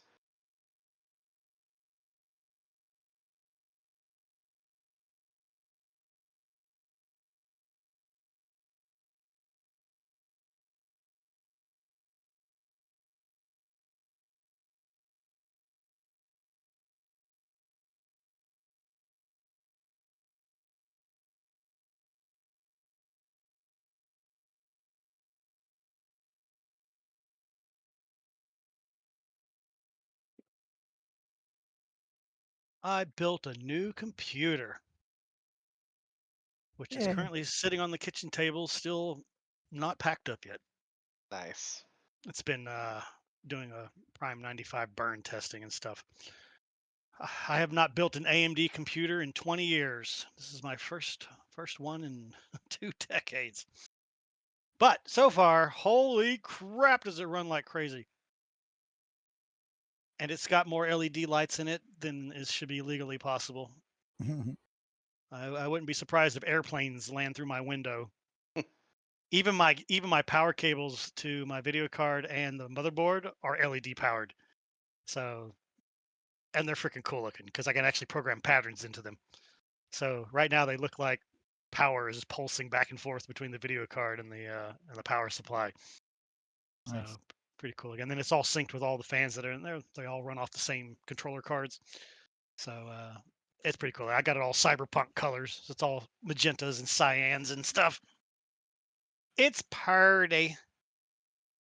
And it did a benchmark in speaking of in cyberpunk today with ray tracing in ultra mode on a giant screen, 200 frames per second. My computer right here was lucky to get about 45 in ultra ray trace. So I'm like, okay, this new computer is an upgrade. It is a considerable upgrade. And yet, Microsoft Flight Simulator still absolutely trashes the shit out of it. Simulators. Gotta love simulators. Did I hear a Gurak return? I didn't. He got mugged by German ninjas on the way to the kitchen. This happens every I time. thought your new computer was supposed to be able to handle your flight simulators better. Well, it does technically, but I was expecting a little more. But the other people who have similar builds to me with the same hardware types, they were like, no, they're like, that's about right. And I was like, I mean, it's performance because Dallas Fort Worth International is my test, right? That's my benchmark because that's my home plate, right? It's where I live. So, and it's a detailed airport built by Asobo, so it comes with the game. So I spawned in a big old 747, and I'm like, it's on ultra everything. Everything's maxed out. It's doing 70 frames per second, which is impressive because on the old computer it was doing about 32. So huge increase, but and what's funny is you get 500 feet off the ground, the frame rate goes from 70 all the way up to 120. Just Yeah. like, why? Why? I Why is there assume that's such a just because it difference? stops drawing stuff on the ground, right? Maybe grass. Maybe the grass on the Yeah. ground is getting undrawn. But I'm like 120 at DFW International Airport, just a few hundred feet off the ground. Yeah, that's awesome. So I'm told to be disappointed though when I turn on AI plane traffic though, which is I have to fly with it. I hate airports being empty. I like them to have real traffic driving around. But he's like, oh yeah, you'll be at an airport, that's like 130 frames per second, and you turn on AI traffic, and that bitch drops down to like 50 frames per second. I'm like, Jesus. He's like, yeah, it's so poorly optimized for multi-threading. So, but I hadn't flown the simulator in almost 8 months until Okay. recently. So, but I came back in and out of nowhere, I haven't been keeping up with news either. It's like Microsoft 2024 coming soon. I was like, holy shit, are they already making a new sim? They're like, yep. And this one's going to be true multi-threaded, multi-core. Finally, full DirectX 12 multi-threading, which a simulator absolutely needs because it needs to put rendering on one thread and avionics on another, AI traffic, air traffic control on another. It needs to spread it out. It can't all be on the same core. It just pounds the crap out of the frame rate. So that'll be exciting. I'm Of course, back. small upgrade. Oh, yay! Gurak is back. We finished the adventure while you were gone. Damn it. Nobody won. Except for you. You got turned into kindling. All right, that's fair. That's fair. That's fair. All right. So, all right. Where were we? Okay. Yes. So he's like, your gods aren't over there. He goes, my people worship Kishikinji, the southern wind, the goddess of all creation. Your gods do not have very much power in Jafong. So, I hope that you can bring them with you in your hearts. And then he Yes. looks over at Cassie. And he looks over at Cassie next, right? And it's like, and who do we have here? He bows to her. And Cassie has a little bit of a blush on her face as the guy bows low to her. And she says, Cassandra. Cassandra. An interesting name. You look a little young to be a bodyguard for Lady Farlin. Well, looks can be deceiving. I am a sorcerer. Are you now? Well then, my apologies for assuming. And she gives him he bows to her, out of apology, and she kind of curtsies instead of bows because she's a little bit nervous, so she forgets to bow. Instead, she curtsies. Very well. Who will you bring with you, Lady Farlin, as your bodyguard? Reggie. Very well. Reggie. Ah. Reggie's over there like, you go, Mary. And then Farland's like, Reggie. Mary's like, Perfectly aw. fine. Mary's like, aw. I'm fine. Very well. And then he takes your hand, or he offers his arm to you in the gentleman fashion to escort you. She will take it. Suzuki. Kind of hesitates. Good luck, Reggie. You got this. Good luck, Reggie. You got this. She will be safe, I assure you. Suzuki. He says her name, and she gives a little bit of bow, and she takes up the rear. So, those of you sad saps who weren't selected, y'all get to go off screen for the moment. Lady Farlin, you are escorted down the dock, and some room has to be made for some people offloading some crates at that moment. But as soon as they are out of the way, you are escorted up the sturdy plank with no OSHA-approved safety rails, mind you. So watch your step. Don't step off the side. And you're brought onto the deck of the Taiho. So welcome aboard my ship, the Taiho. In your language, it means Great Phoenix.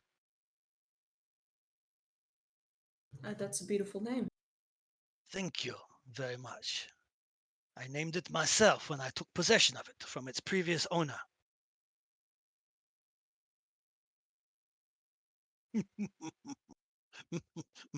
Sorry.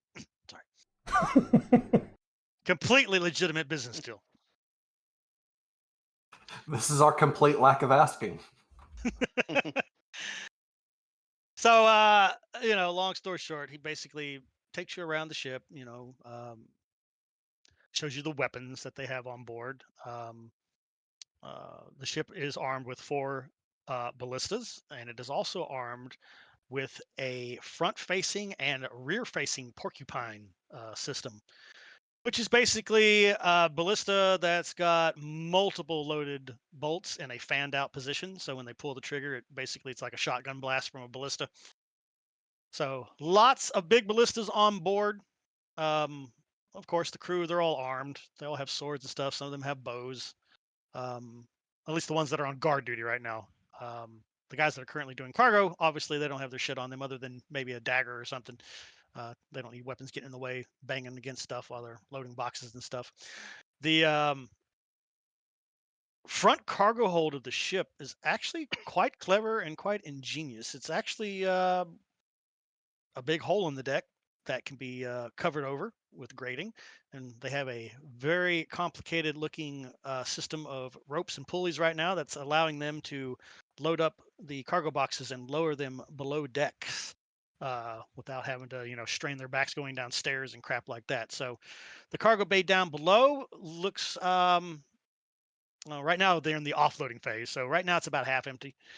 He's like, our cargo hold, and he spews out a bunch of numbers, very proud of how much cargo this little ship can carry and how fast it can run, with a good wind at its back and all that. Eventually, he takes you into the little house in the center. And in here is, of course, the captain's quarters. First mate's quarters are in here also. There's a small galley in here for preparing food. There is a study in here that has an assortment of books and scrolls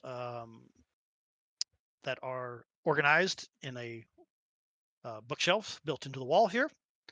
So very, very nice looking. He does take you below deck where the crew quarters are. The ship has a complement of 40 people total. He kind of reveals to you. He's got a crew of 40, including himself and his bodyguard. So the ship is built more for speed than for warfare. So light crew, light weaponry, but he assures your safety. The ship made the Kessel run in 12 parsecs, so he's perfect. He's perfectly fine. He'll be able to get you out of any blockade that may get in the way. It's funny you should mention that, because in the spirit of being a bodyguard, Reggie's going to be keeping an eye out for little bolt holes and stuff that can be hiding possible assailants or other contraband that might be of question. Beautiful. Why don't you throw me a perception check in there so I can Gladly. measure how much you can see and what you can't, if there is, in fact, anything to see.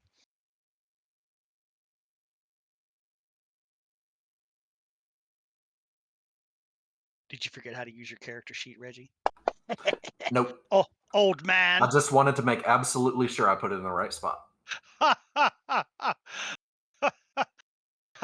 Got it in that dice tower. I'm not going to tell you what it was, but you got lucky. Because the first number, it was on a 5, and it slowly was rolling still, and it rolled over to a different number. So that is much better than a 5. So, all right. So you steely-eyed, hawk-eyed old man with your squinty, beady little eyes, you got your head on a swivel, checking for ambush points and places where somebody might get shot from the darkness, things like that. As the above deck house area that houses, the officers and all that, not a whole lot of opportunity for, assassins and stuff to be murdering people. But as you get below decks and you start getting into the crew quarters and stuff with their hammocks and the support beams and stuff, there's plenty of shadowed places to hide and corners that people can pop out from behind and be like, surprise, bitch, karate chop to the face. But stuff below decks includes crew berthing areas with hammock style multi-layered hammocks, stacked triple high in some places. So 3 people stacked on top of each other, swinging in the swaying of the water. Cozy. Yes, nice and cozy. I'm sure it probably smells great down here on long journeys. There is, of course, a couple of privies towards the back, which is a little more than wooden seats with holes cut in them. So very elegant. There is storage down here for dry meats, cheeses, and breads and stuff like that to keep the crew fed.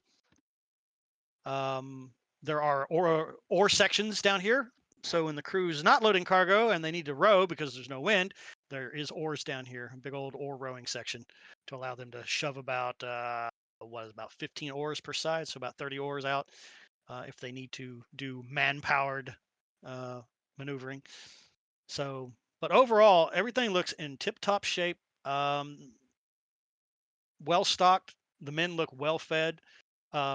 Of course, you garner a bunch of stares from the boys who have been stuck out at sea for far too long. Pretty blonde lady walking around here. They're all like, oh, and they don't leer or do anything lewd, but they do give you their best smiles and little bows and stuff like that. They're kind of respectful to you, but they're obviously like, oh, a beautiful woman in our midst. Besides Suzuki, but we've all been staring at Suzuki now for weeks. So, Hey, I've got a passive intimidation of 13. are you leering at people? No. I'm just saying. I might kill a motherfucker. I'm just saying. Well, that's probably why she doesn't get any of the creepy stares. Probably because your intimidating presence. She just gets the respectful quick bows and and then they move on their way with their sacks over their shoulders of grain and whatever other cargo that they're offloading from the ship. But in the end, he tries to put your mind at ease, show you that the ship is good to go. It's in excellent condition, no leaks. It's armed, it's ready. The crew, they're all well fed and they all look happy and well taken care of and stuff. So he runs a tight ship. And anybody who wants to, Reggie, you and Farland can throw any insight checks on the captain while he's spitting his spiel, if you will, if you want to. If you completely trust him, you do not need to insight check him. Any insight checks coming from any of you? I see one from Reggie. I don't know what you're talking about. I totally trust him. I don't think she has any reason not to. Other than saying he was like a pirate, but like surely he isn't like anymore, right? Surely. He has not said he's a pirate. All he said is he took charge of the ship from the previous captain. He renamed it. You can make of that what you will. But I'm sure Reggie probably went pirate. Former pirate. Yeah, not judging or anything, but might have to choke a pirate. No big deal. He's a smuggler. He could possibly be a smuggler. He's the Han Solo of Jafong, right? Right. God damn it, I knew it was coming. Right. Except he's so she's Chewbacca. Okay, got it. Yes, only far less hairy. So, all right. So that's kind of what we get. So, unless there's any other prep that you guys want to do, any other gear you want to get, the day will wear on. Eventually, it's time to start loading the cargo. Of course, they offload the cargo first, and then the entire crew invade the local inn. The one inn that's in the town that actually can serve meals and stuff. So that place normally pretty dead because the population in town isn't that big, and most people have to come in from the fields and stuff into town. So they only do that when they actually need supplies and stuff. But right now, tonight, or at least for lunch here, this inn is completely packed and ready to go. So does anybody do anything for the rest of the morning, or you just go about your prep and memorizing spells and stuff like that, getting yourselves ready for the journey? Yeah. I think just regular prep. I think Farland and Reggie may have something to do. Oh, what are we doing? I don't know about Farland, but Reggie definitely feels the need to go, and hopefully we can jump over it and it's an easy buy, but he feels the need to make sure he has a full pantheon set of small home idols to bring with him. Oh yeah, that's of fair. his entire pantheon. Now that it might turn out to be some sort of deific struggle, he's definitely going to bring the whole cast. Okay, hang Gotta on a second. represent. So you want to bring Azarus' entire pantheon in what? Idol form? Yeah, just some little home idols. Surely that's not difficult when it's a pantheon kind of accepted pantheon. Well, you know what? Let's put it to test, because if you were in like a lorry, oh yeah, there would be no problem. But you're out here Yeah. in the middle of buttfuck Egypt. So pick up your percentage dice, sir, and you can throw this one in the chat window. And lower is better. Lower is better on this roll. You fucking lucky fuck. Oh, man. Ooh. You lucky fuck. It's not luck, it's faith. It's It's fate. skill. Why aren't you heathens listening? Wow. Wow. Good roll there, sir.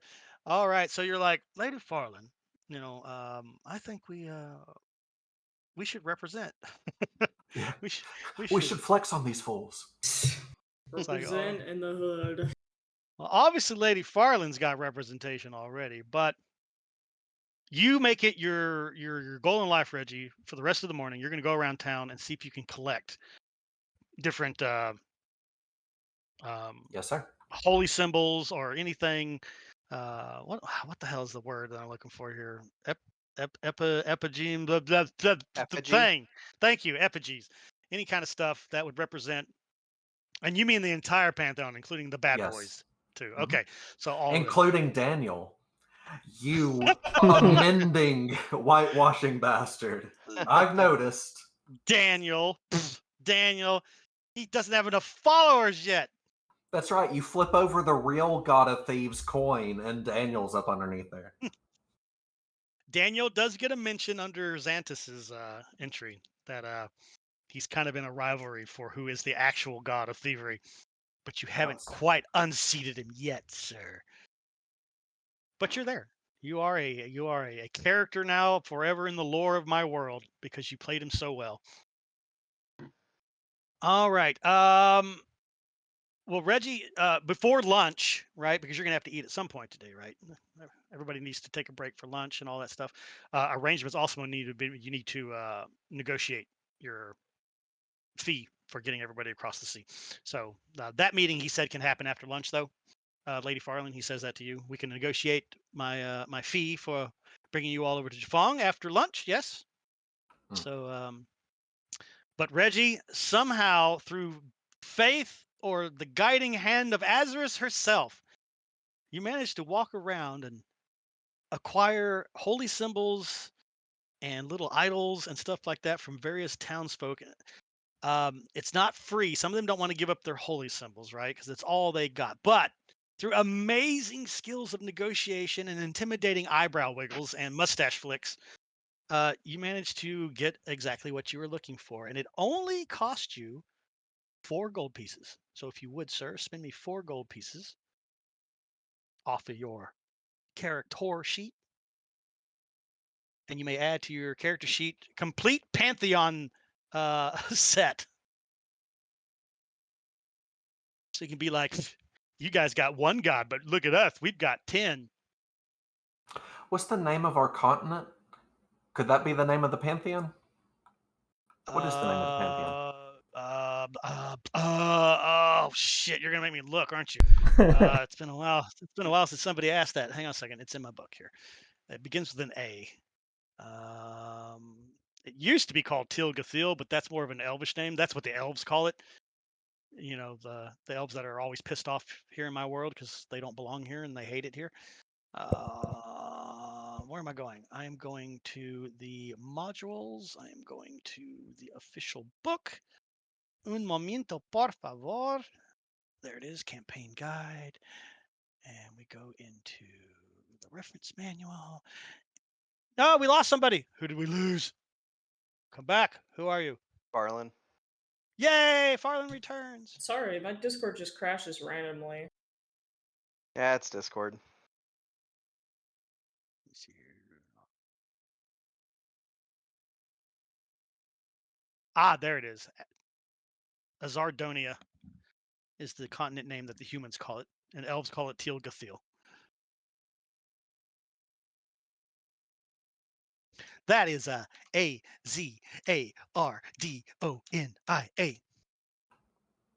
Excellent. I want to insight check that. I think you're lying on how to I spell am. it. You're right. I am lying.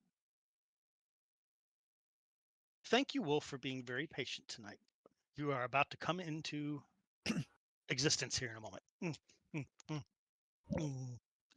I'm not being patient.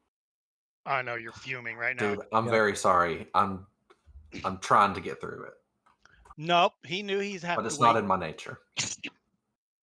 He knew he'd have to wait because he's the odd man out.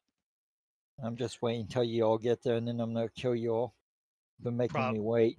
Nice. Probably. Yes. I mean, look, his green hair is more magnificent than Mary's green hair. You got competition, Mary, for the greenest of hair. His hair looks more green than mine. Yeah, but look at her hair. It's all ratty and uncombed. Yours is all immaculate and braided. It's all beautiful. True. There is nothing ratty about Mary's hair. Are you kidding me? Look at that. She needs hair gel or something. You can't bash on her hair while her player is AFK. Oh, wait. Mary's not here? Where the hell did Mary go? Discord, he said, be right back. Oh. See how There's much too much I going on. listen. See how much I listen. Oh, it's because that's I was okay. scrolled. I was scrolled up. That's why. Yeah, we fuck around so much in that channel. You've got to ignore it, man. All right. So you end up with everything that you need, and he spent 4 gold pieces on faith. Outstanding. Again, Wolf, you're welcome for me introducing you to that add-on. I love that add-on. Yeah, Just for the fact that I have to I love get it turned on. Get it turned on. I love it because you can type in the reason that you're Mhm. spending the money, and it keeps a log record of it, which is nice. My God, why is my throat itchy? Yeah. My apologies. Yeah, I was hit you up to find out what the extension was again, so I could get it turned on in options. But I didn't want to interrupt you during the game. Yeah, well, we'll get together before I go to bed tonight, and I will show you which one you need to go and grab from, what is it, drivethroughrpg.com, quote unquote. I think I already grabbed it. I just don't have it on the options turned on or something. I can't remember. That could But be it. we'll take care of it after the game or tomorrow or something.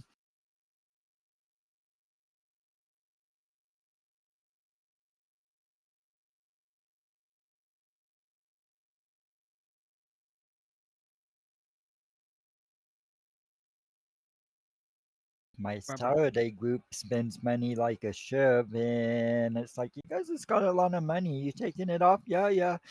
It's kind of odd because you had like 2,000 gold pieces for the last like 5 times you went shopping, and you haven't gained any money since then. In every game, I end up not spending anything on actual gear. And then the DM's always like, how did you just spend $3,000 on orphans? Sorry, 3,000 gold on orphans. I'm like, I have nothing else.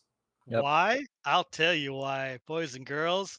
Lean closer, stream. Lean closer to the monitor. Let me tell you why. Gold in D&D is completely fucking irrelevant because it is so broken. The economy system in D&D is some of the brokest shit on planet Earth. It's always been that way, though. This is another reason why Pathfinder is superior, because they actually make money matter. So, you know, make money great again. All right? Make it actually do something. Money's meant to be spent, so I don't give Damn. a fuck if I'm giving it to NPCs, you know? Hey, man, give it to whoever you want. The problem is in D&D, though, and this has been talked about by lots of DMs on YouTube and stuff, it's like once you get a certain amount of gold, it's just pointless. Because there's just not enough to buy. There's nothing to buy with it, you know, except maybe a magic item, right? But what if the world is low magic, right? Like mine's a low magic world. So it's not like you're going to find an 80,000 gold piece, you know, magic weapon in a shop somewhere to buy. So it just accumulates unless you're buying property or vehicles or I don't know, people. If you're that kind of evil, lawful evil, chaotic evil type person, I'm just saying. Morthulians. Morthulian slave drivers. It's good times. All right, Reggie. So we don't need Mary for this next part. So you get everything you need. And you meet back up with Farland, and you're just like, "Look, Lady Farland." Yep. It's quite impressive, Farland. He was able to find all of them. He even found a couple of the minor gods emblems. Wow, that's He looks rather proud. impressive. Thank you, my lady. Azarus must be with him. You're gonna Now try to I feel we're ready. My God, you're like the Christians landing in Japan back in the day. Let's convert the entire island. How'd that work out for you, Christians? I'm just saying, the captain started it. The captain started it. He was not being mean. He was just telling you. No, he was not at all. He introduced the idea. Oh God, Lady Reggie Farland, is you not let him smart. run. You let him run with this idea, Farland. You let him run with this idea. Yeah, why not? How dare you throw shade at my hair? What? What are you talking about? I got you covered. You got no proof that I was throwing shade. None. We are glad we are not recording this. Get a brush. Brush your damn hair, woman. Look. You have this little cowlick sticking off the top of your head. Just lick it and stick it. Get it down. It's not that easy. I know. Cowlicks are a pain in the ass. I used to have a bad one. I have to admit I prefer blondes, but your hair's not that bad. Married, you change your hair to blonde? No. Better not. Well, who knew Mary was into you, Reggie? Don't make it weird. We're battle buddies. What the hell, man? I'm gonna wait for like a couple hours until the next time I notice like Reggie just like glance my direction, and it'll be blonde for half a second. Son of a bitch. And then it'll flip back. Fucking magic. Magic. Listen, I'm just saying, okay, if we go by the gift art that I did for Reggie, Reggie's a handsome older man, okay? I'm just saying, when you add a little bit of Sam Elliott in there, you can't go wrong. You can't go wrong. All right. Where are we at? We're doing things. All right. So you got all that. Lunch is had. You fill your bellies with whatever you need, or not, as you're now getting the idea that perhaps having new sea legs might not be the best thing ever. Yeah. What the hell is Tom Selleck's hair doing? It's young Reggie. Young Reggie. Oh my God. What do you mean young? That's what he looks like now. Didn't he spend like whole sessions like that? That's true. Running around in a bath towel, yeah? Usually covered in a little bit more ketchup. No, he's definitely scrawnier than that. All right. Lunch is had, stuff is done. So we will fast forward to the time when the captain summons you, Lady Farland, and whatever bodyguard you're going to have with you. I assume Reggie still. Yeah, sure. He is sitting over at the quartermaster's office. He has been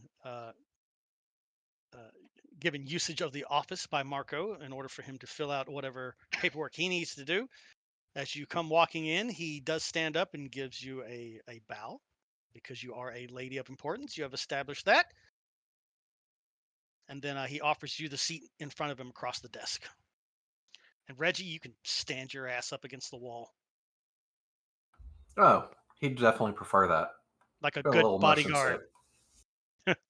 Oh yeah, bodyguard. Yep, that's the reason. All right. Lady Farland, let us discuss the matter of cost for the transportation of your companions. Now there is a total of how many?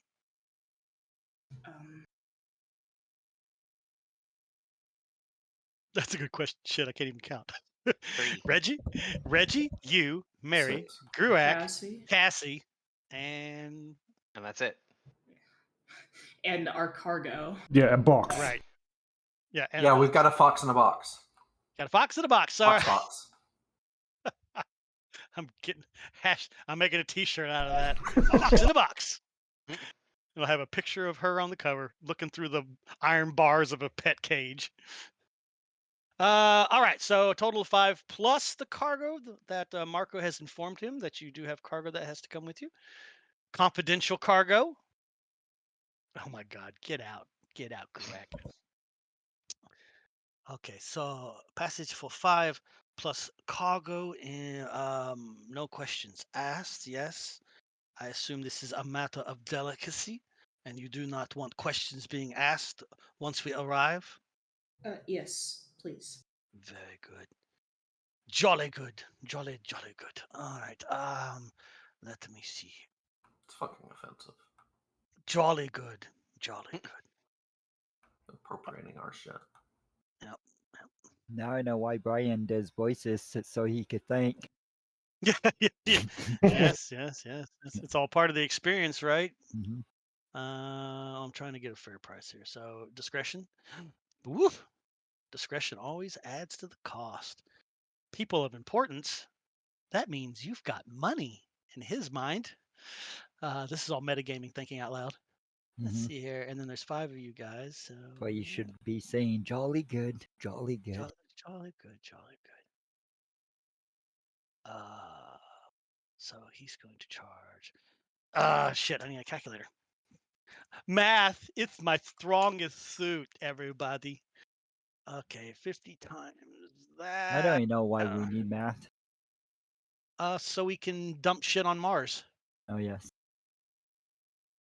Well, damn it. Okay, times that. Oops, almost. Oops. Almost really overcharged you guys.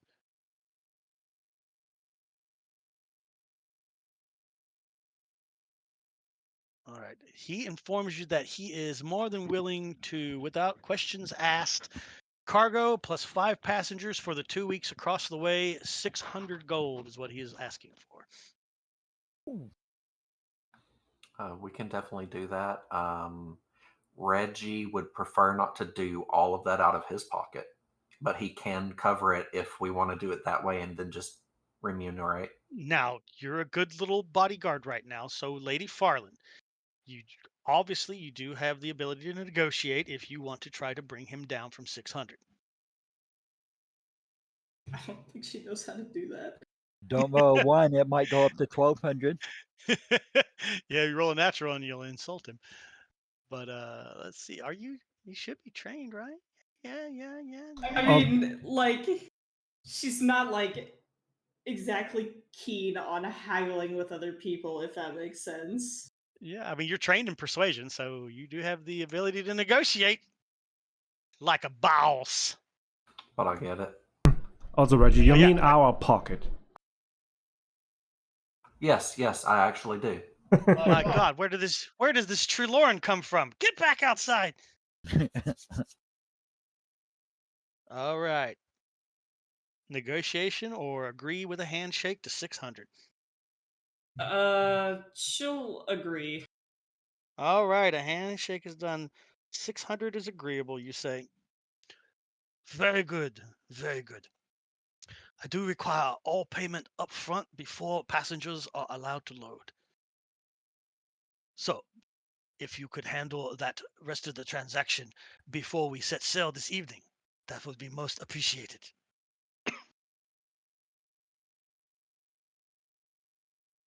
Yes. And we plan to cast off at around 7 p.m. This evening. So She would give a small nod. who dat? Who getting errors? It works for now. I'm just documenting it for later. Yeah, I saw that every time I tried to take anything out of the wallet too. No need It's to handle it right now. It's depreciated. I need to go check to see if the developer has updated the. It's a title bar problem. That's why it's no No big problem. deal. No big deal. How many of us were there? 5 plus a fox in a box. Yeah. So 120 gold each if we're gonna split it evenly. Hi. Seems like a fair thing to Sure. me, but I'm just the dungeon master. What do I know? I'll pay out 240 for me and Grook. I repeat. Oh, very nice.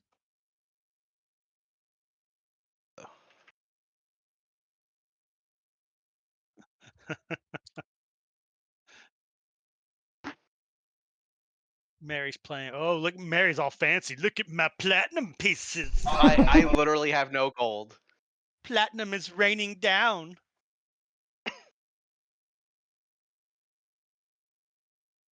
Yeah, like I literally have 0 gold. There's nothing I can do about it. Well, you could find a money exchanger if there was actually one around anywhere. In the meantime, you just keep throwing that platinum out. And definitely, when you do find a money exchanger, convert all your platinum to electrum. Well, I think we have enough money at this point that it needs to stay plat. Yeah, you guys we are really pretty need filthy rich. gems. You're literally carrying around like what 150 pounds of gold on you if we were using gold weight. Wouldn't Something surprise like me. that. You would all be encumbered right now. I don't know about that. Well, I mean, you would be Reggie because Ayuki would be riding on your shoulders trying to steal more of your gold. So, Oh yeah, stealing my gold. That's why she would be doing it. Copper, a copper piece is smaller than gold coins or platinum coins in your game. coppers are smaller than gold coins. Yeah, I would carry just everything in copper then because logically copper's smaller, so it won't be as much. Get the hell out of here! You watched that guy. You watched that guy dump his child welfare on his wife's lawn with a dump truck, didn't you? In all quarters or pennies. I did not, but yeah, that would have been awesome to see. Well, you got in trouble for that one, but you know. I'm sure. Take that, revenge. All right. All right. So stuff's negotiated. You're told early. He does give you this saying to live by, and this is why he is one of the best merchants from Jafong, because he lives by the slogan that early is on time and on time is late. So ship will be set sail at 7 p.m. sharp. So I advise you and your team arrive early. Sounds just fine. Very good. I look forward to our 2 weeks together on the Sea of Paradise. Now get the hell out of my office. Get out. All of y'all, get out. I got paperwork to do. All right. So the last part of the day. Anybody doing anything other than making sure all your gear is packed and ready for the 2 weeks trip? If not, if you don't have anything else you want to do, here we go. Doodle-doodle-doo. The ship. I assume you guys all do arrive early. Yes. Yes. Yeah. You are brought on board. Mhm. There is one of the rooms that's in the upper deck house is a guest bedroom. So, Lady Farland, you have the honor of that. That is yours. It does fit 2, so you may have a bodyguard in there with you. Everybody else will be sleeping in the passenger quarters that are forward of the crew berthing area. I guess me and Mary then. Below yeah. decks. All right, so Mary's going to take over bodyguard duty when upstairs in the upper deck. All right, everybody else will be in the lower decks. Gruak, they're going to tie a rope to you and drag you behind the ship since you're a log and you can float. Let's go We could have surfing. saved money. Gonna save money. Throw them overboard. Just make sure the rope doesn't snap. We'll be fine. And that's how Grurak invented surfing. We just put him on the team for emergency repairs, and we don't explain what that will entail. There's a hole in the ship. We've got a way to fix it. Correct. I just Place spread yourself the here. toga and stand on the back of the ship. I'm just a mast now. They don't count them, right? All right, let's see what's going on here. We're going to do 2 of these hidden rolls, percentile rolls, so I can see what your next 2 weeks is going to be like on the ocean. Okay, week number 1. Week number 1 goes without much fuss. The weather does remain good. There is one night on the 5th night. You see something absolutely spectacular that you've probably none of y'all have ever seen before. To the south of your ship, kind of southwest of your ship, as the sun is setting and turning the sky a fiery red, you see a massive thunderstorm from a distance. So you're getting to witness a thunderstorm on the ocean from outside of it. Thankfully, it looks like it's probably like 100 miles away, but boy, is it shooting lightning like one of the gods is just absolutely pissed off at somebody up there. It's quite a spectacular, beautiful moment. And it's too bad that Kodak cameras have not been invented because none of y'all can take a photo of it. But it's something beautiful to behold. And so far, so good. None of y'all seem to be getting ill, but the ship's been a little bit calm. But who does not have this map open? Somebody close the map. Bad person. I'm going to reshare the map here. Boop. All right. So as you guys, where's the pen? Come here, drawing tool, enter draw mode. All right. So you guys are kind of coming in from over here, right? Your proposed path is going to be like this. You're going to be coming in here like this, right? So there's your path, and we'll put little arrows here, let you know that's your direction, right? All right. So you're kind of selling in here, and as you start to make the turn to the southwest, we come into week number 2 of your journey here. This is where the weather starts to turn a little poor.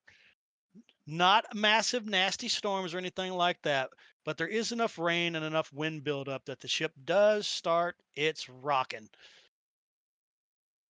So, Yay. everybody. Okay.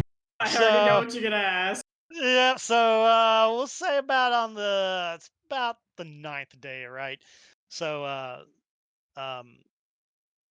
it's about 3 p.m. The seas have turned a different color. They look darker, more menacing, and the waves are certainly starting to build up a bit as the wind is whipping. Now, the good news is that the wind is hitting you guys from the east, so it's actually speeding up this boat here. Of course, the ship's crew, they're all busy doing their thing. Trying to get the cells secured and stuff because you don't want the cells out too far, right? The ship can only go so fast, and then it starts taking damage and stuff like that. So the interesting thing about a Jafongian ship is it doesn't have like a traditional like English galleon. It doesn't have the cargo netting. They do everything with ropes. They literally swing around and just climb up knotted ropes to get to where they need to go. So it's like watching this graceful ballet anytime the ship's crew have to move around quickly. They just literally swing around the ship like Tarzan on these knotted thick hemp ropes, and then if they need to climb up to fix sails or tie them up and stuff like that, they literally just climb up to the top, kind of do their thing. So it's quite impressive. They're actually showing you their skill to you. The captain did not lie when he said that they are extremely skilled. However, no amount of sail rigging and navigation is going to help the fact the ship is actually starting to rock and sway back and forth. This might have detrimental effects to some people. And so I am going to need from everybody, including Mr. Gruak, Constitution checks. Good old Checks or con saves? checks. See? This one is going to be a con check because you're not really poisoned. We're checking to see if you can not be sick. Hidden or Yes. open? Want this open or in the dice tower? You're gonna know real quick, so this one you can throw out in the open. Oh, we got some decent rolls. Okay, Oh, subtract 1 from mine. It's a 19. 19 for you. Okay, and Lady Farland throwing up. Lady Farland's like, "Bring it on, bitches!" She's on the front of the ship, screaming out like Titanic. "I'm the queen of the world!" All right. Reggie, you barely keep it I knew together. it. You Oh, barely really? keep it together. You barely keep it together, sir. You barely keep it together. So you're just like, oh, you do feel queasy, but you don't throw up any of your dinner that you had there, any of your breakfast and lunch. So, but you're definitely feeling a little green, and probably want to go below decks, so that you can't see the horizon Hey. of the ocean swaying quite as much.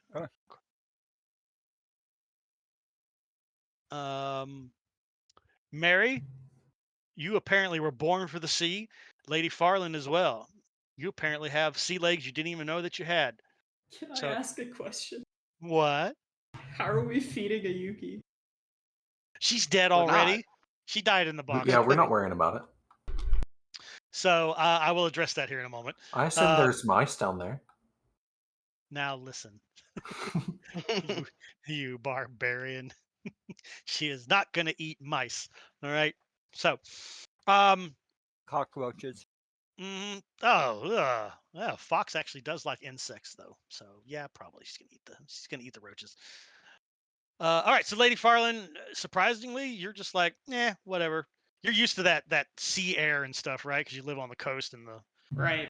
the wind's always whipping the smell of the ocean across the city in the mornings and stuff. So surprisingly, you hold it together. Mary, because of your balance, right? As a ranger, you got to do all those crazy trick shots and running from tree branch to tree branch, crazy shit. Surprisingly, your legs hold out just fine. However, Oh,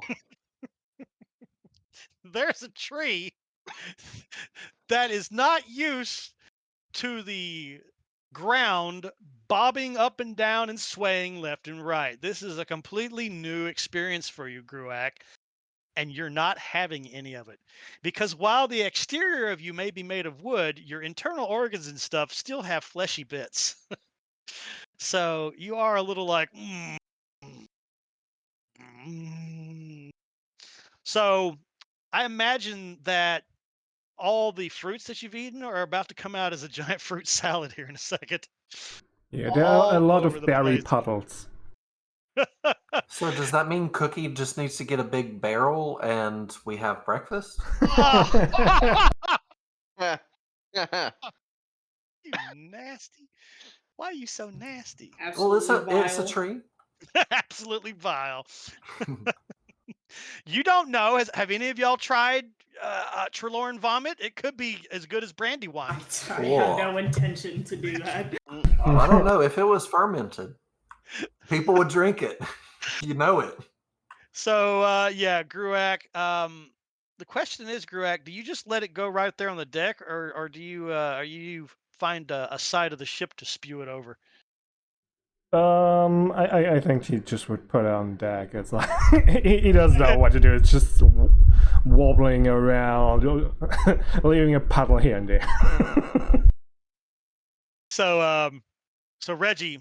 Okay, so a little bit of a cutscene here. So Reggie, you're looking a little ill, right? So you're just kind of like, ugh, the damn ship is swaying too much, and Mary's kind of just leans against the rail next to you, kind of grinning at you because you're a little green faced. She doesn't look like she's affected at all, right? Just like whatever.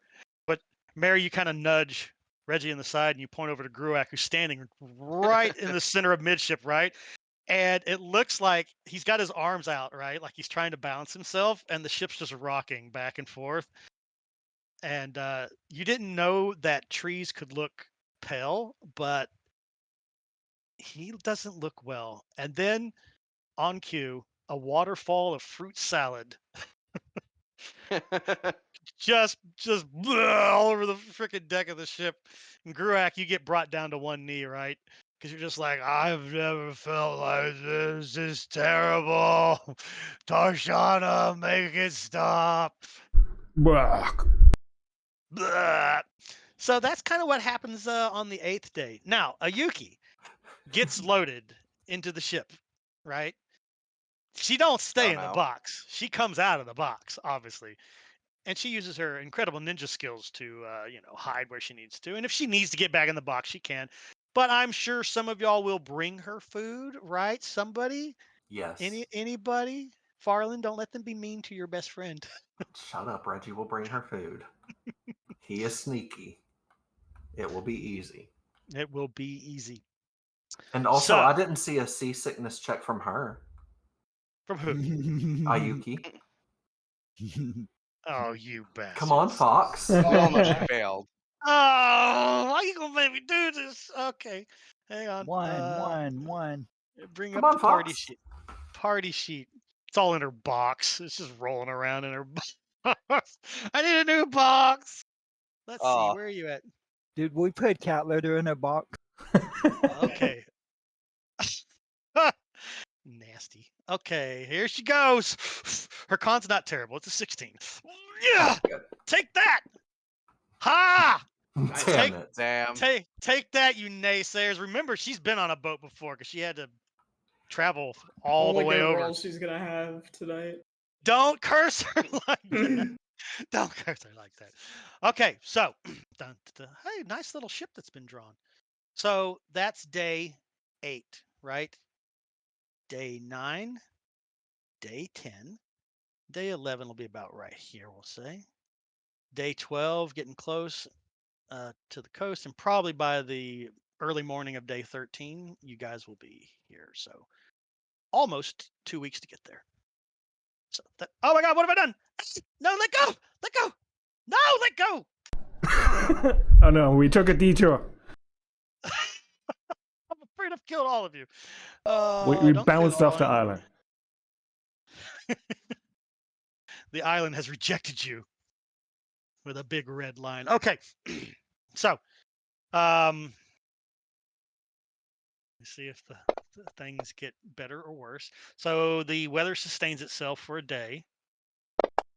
Day 10, weather sustains itself, still the same. So it's light rain with light water chop, but by now you've all gotten a little kind of used to it. So day 10, day 11 rolls around. The sun finally comes out. So the night of the 11th day of your journey, 2 things happen simultaneously. And I assume Cassie's staying with you also, Farland. Yes. So she'll probably sleep double with you because she doesn't like to be far away from you. You're like her protector, so she trusts you the most. You're her big sister. So couple things happen. We'll do the stuff below deck here first. So everybody that's below deck, 11 o'clock at night. Ayuki wants to meet with all of you below deck, those of you that are below deck, right? She can't go up on deck, right? Obviously. So she kind of wants to talk to you guys because you're getting close. She's been getting a little bit more nervous the closer you guys have been getting to the island, right? And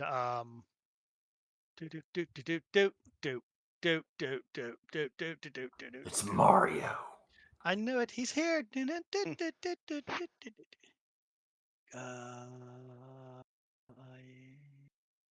Turns out Morthulians were just a lazy Italian stereotype. Reggie's about to whip out some racism nobody saw coming.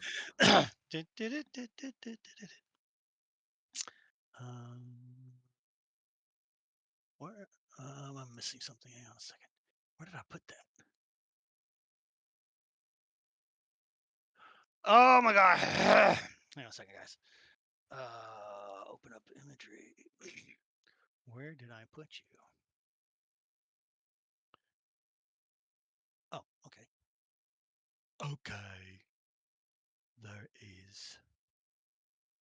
It's gonna go under.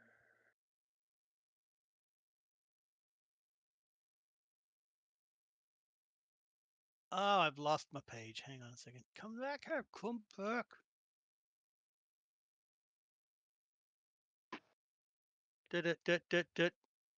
Now I got that damn song stuck in my head. Ah! I mean, whose fault is that?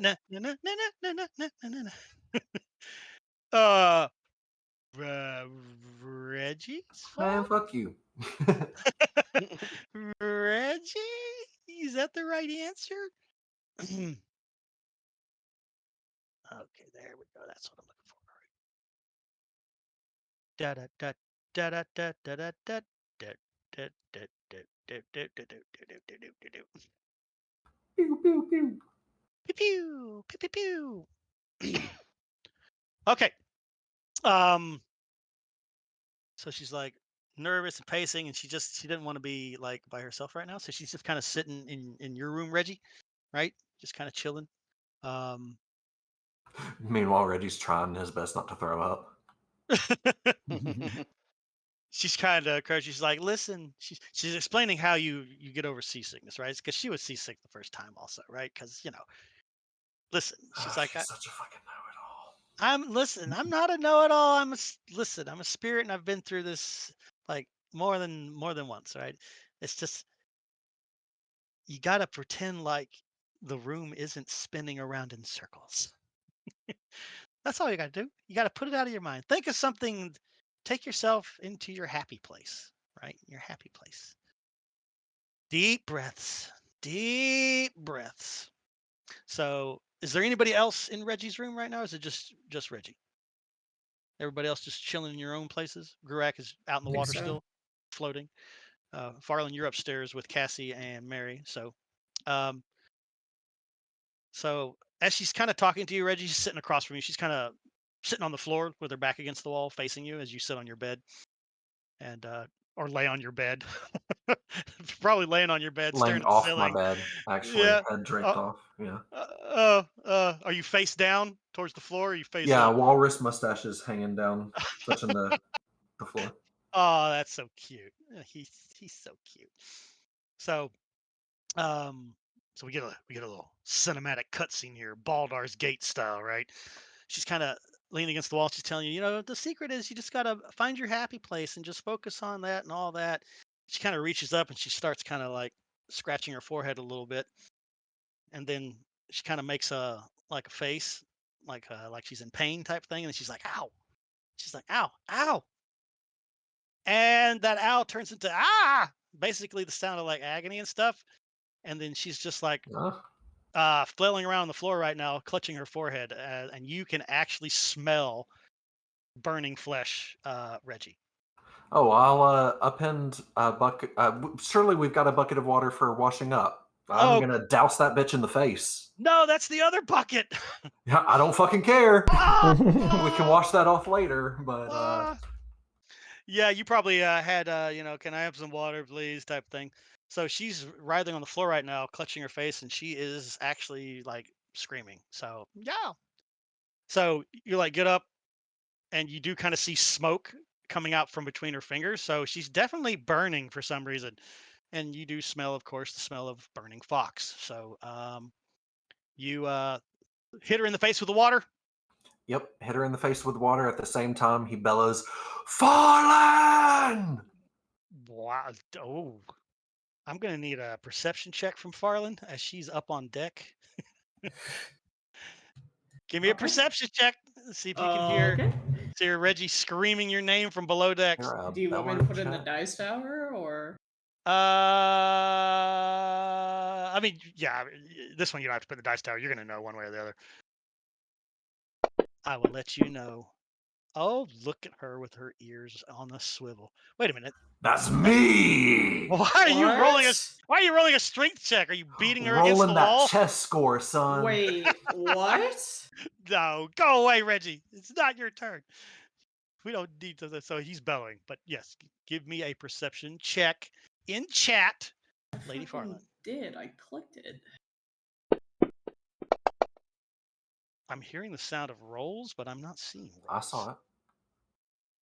Oh, there it goes. 17. Okay. Yep. Yay. I wasn't scrolled down. Reggie, your 22 screwed up my chat window. It's too powerful. Because it's so strong. It's so strong. 17. Is 17 good enough? Not quite sure it is. I was looking more for a DC of 20 there. So,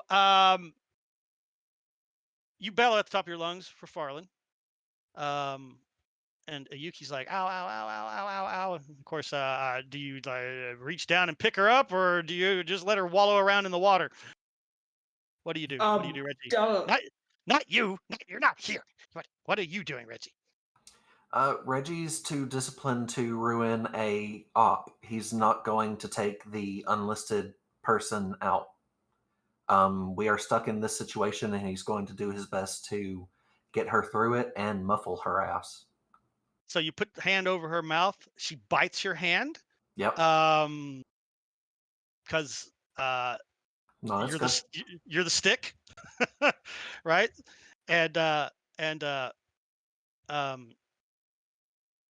when you get a glance and she manages to get her hands out of the way, she has, and I think this is the way this works. Correct me if I'm wrong. I'm going to drag this just to you, Reggie, and it should pop up for just you. I think that's how this works. So drag her.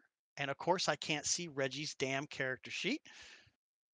So I need the assets to go away. Let's try this again. All right, this is my first time actually doing this. Let's see if this works. I drag this to you, Reggie. Did that pop up? Okay, so there is a bold black symbol burned into her forehead that was not there 10 seconds ago.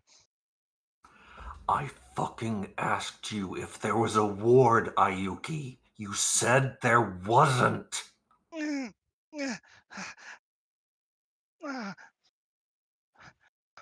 There isn't wards.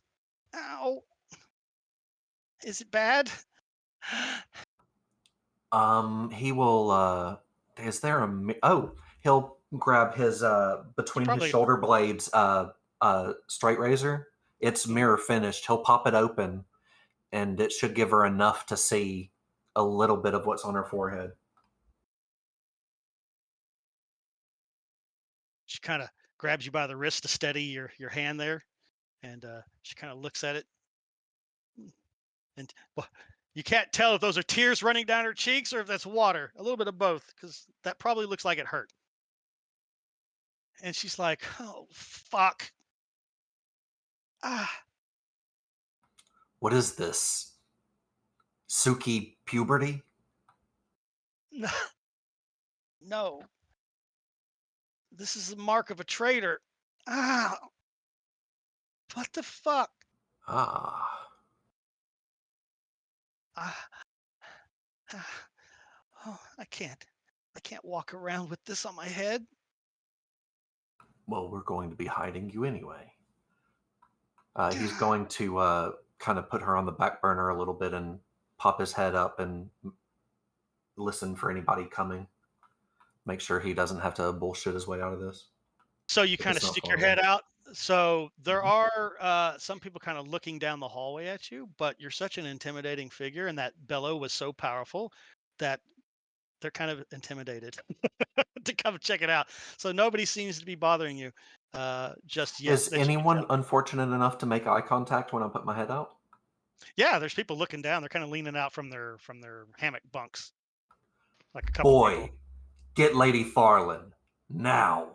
And I'll just close the door and go back. You're just like, Lady Farland, now. And he's like, hi. And he jumps off of his little hammock. He takes off running up the steps. All right. So that's what's going on below decks. Now.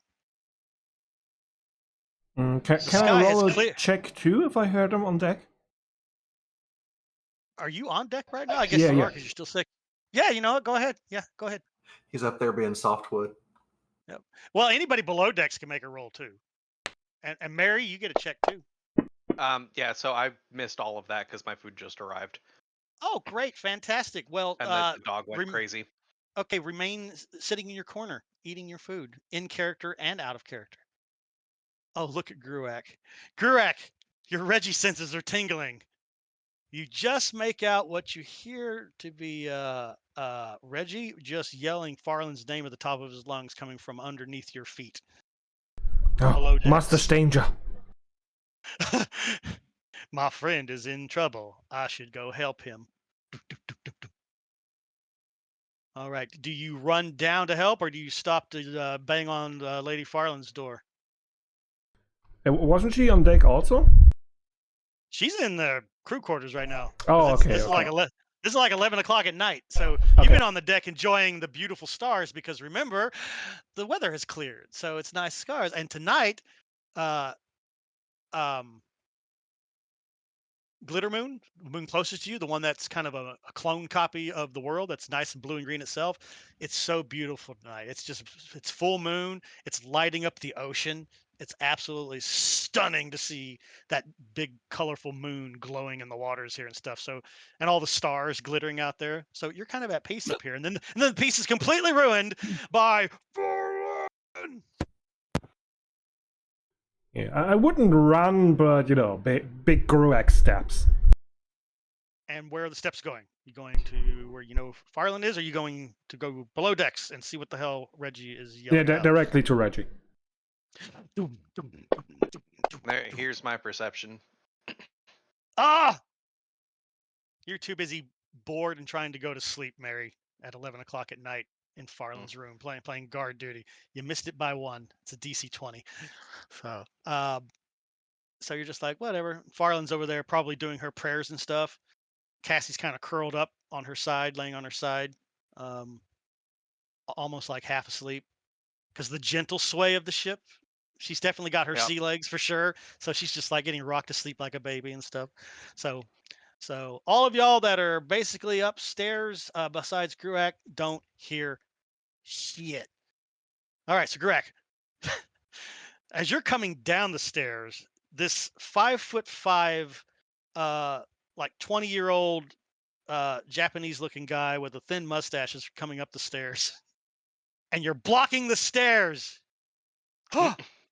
And he sees you though, and he looks at you, and he's like, Farland, get Farland, Lady Farland, get. She would rise to attention really quick and. No, you won't. You're in your room still. Oh. He's talking to Gruak. Oh. Sorry, Gruak's trying to get. Yeah, Gruak's trying to go down the stairs, and the guy that Reggie said go get her, he runs into him. Runs into Gruak on step, and he's just like, Fallen, get Fallen.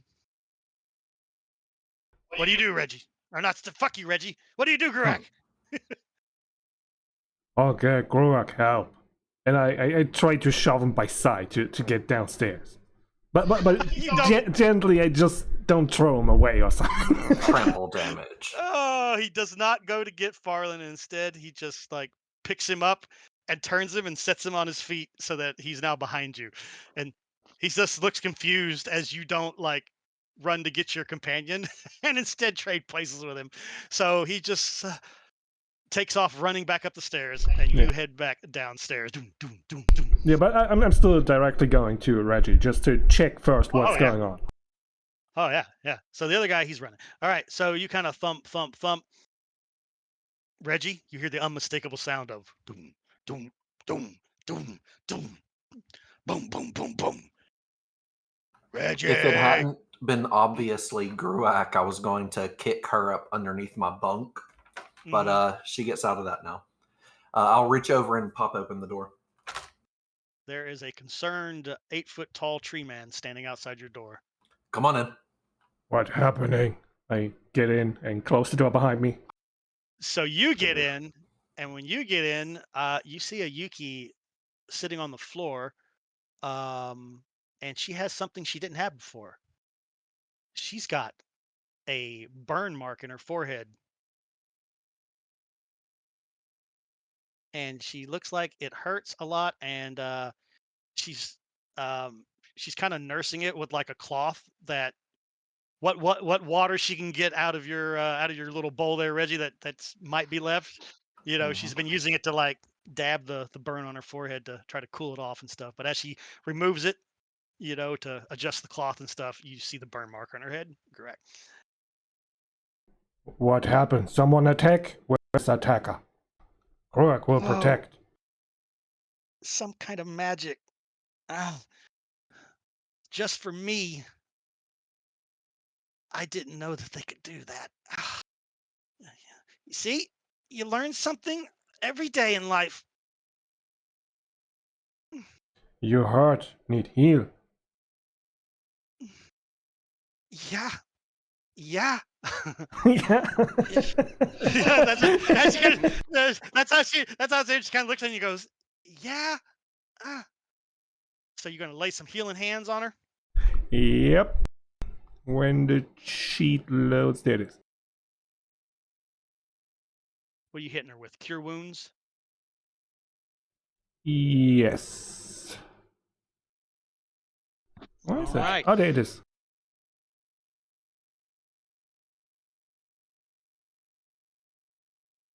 No, Grok uses healing word, and that word is traitor.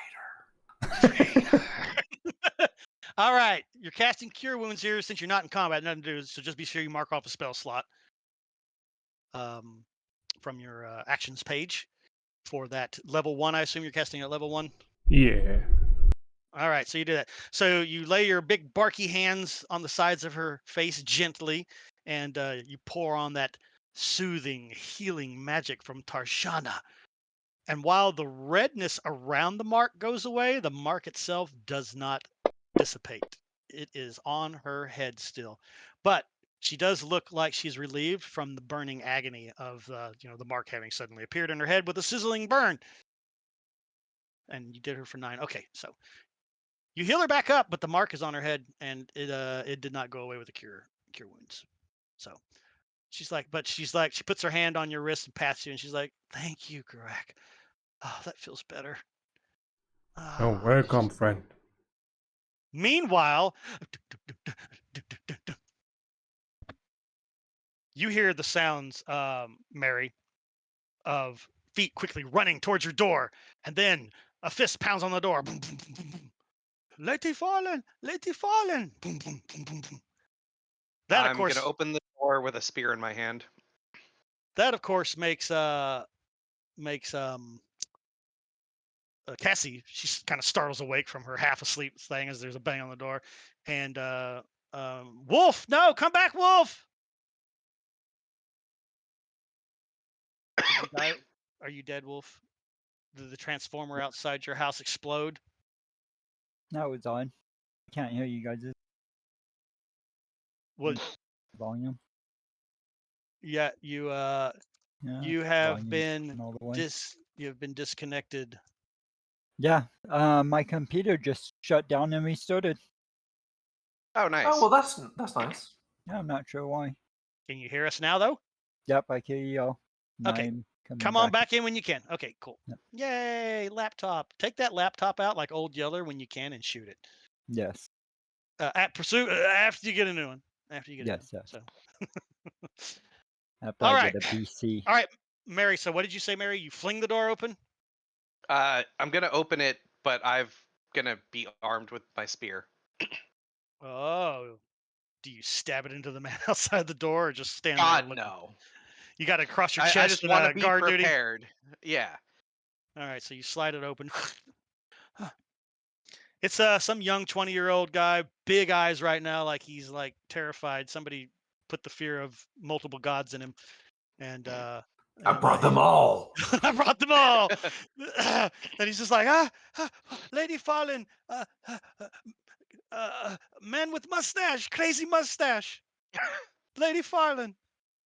Oh, she would rise Yeah, let's go. slowly and hurry up. You know. He kind of bows to you as you rise, right? Gives you your due respects, and then he Mhm. he leads you all down the steps. So that'll be probably about a minute before you guys get there, 45 seconds, something like that. So downstairs, Ayuki finally gets up off the floor, and she kind of flicks the water off of her stuff and kind of wrings out her tunic and stuff that's all drenched. And then she picks up your bed sheets, Reggie, and she starts toweling her face off and her arms and stuff, because that's the closest thing that she has to a towel. Yeah, no worries. So, oh, they must be seriously fucking pissed at me still. This is Shinjukai magic.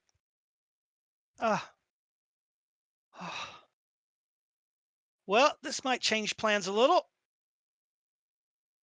Are they going to be able to detect you now? I don't know. I don't know this spell, but this is the mark that they brand on people who've betrayed the kingdom. They're marked permanently, and they're usually outcasts and expelled. This is some kind of magic curse.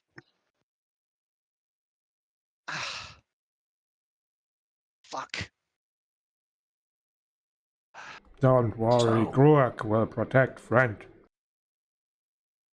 That's nice of you, Gruak, but this is going to make things a lot harder for me to do what I need to do to help you all.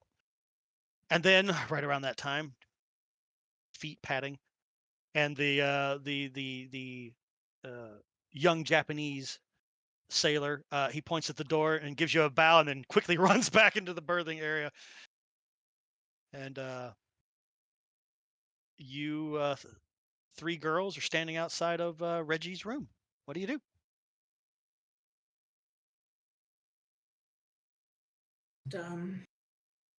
She can see the brand on Ayuki's head, right? It's on her forehead, right?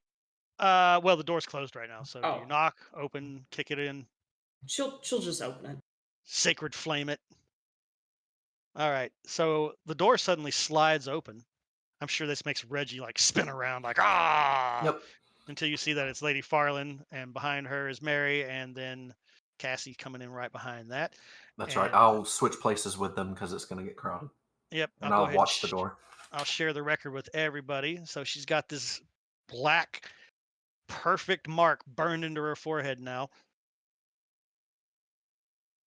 And she looks really, really distraught and upset. And as Farland comes in, she kind of hangs her head a little bit in shame. And then she kind of looks back up at you, Farland. She's just like, "We've got a problem." Oh.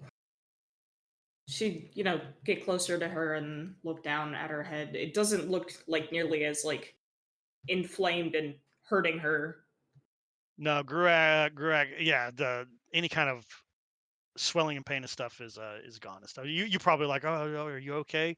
And she'll be like, "Oh, Gruak already healed the pain, but I don't think healing magic is going to get rid of this." She's like, "This is Shinjukai magic. Probably a curse." A curse. I don't suppose any of you know remove curses, do you? Farland does.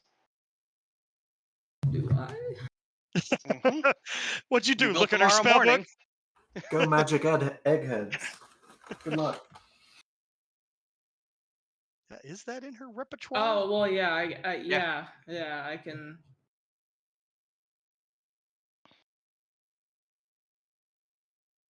Yeah, you do have. You got. Yeah, clerics can ready any spell from their list every Yeah. morning. Clerics OP, man. Literally I the best class in the game. Oh, I love clerics. I love playing clerics, and not even for their powers. I love it because of the role playing opportunities with them. I think they're one of the best classes for role playing in D&D. Unless you play this, brooding silent monk who just walks around hitting themselves in the head, with a piece of plywood. Nice. Ugh. Yes, I do nominate. Thump. I mean, that might be fun. All right, so you can, of course, pray for the ability to remove curses. What is that? A level 4 spell? Level 3? 3, probably. Yeah. Also, Caddy, I feel like I need to yell at you for making fun of my hair when Ayuki has basically the exact same hair. Yeah, but hers is, well, it's black right now, but it's just. Yeah, You fuck remember? you. But look, no cowlick. Ha! Take that. No cowlick. Fair. All right, so you're going to have to pray for the next 8 hours to get the curse spell online. Okay. So, everybody's still in the room, right? You just made room for them so that they could get there, right, Reggie? And you closed the I'm door back. outside the door. All right. So as she kind of lays down, she's like, she suspects this is Shinjukai magic. It's a curse.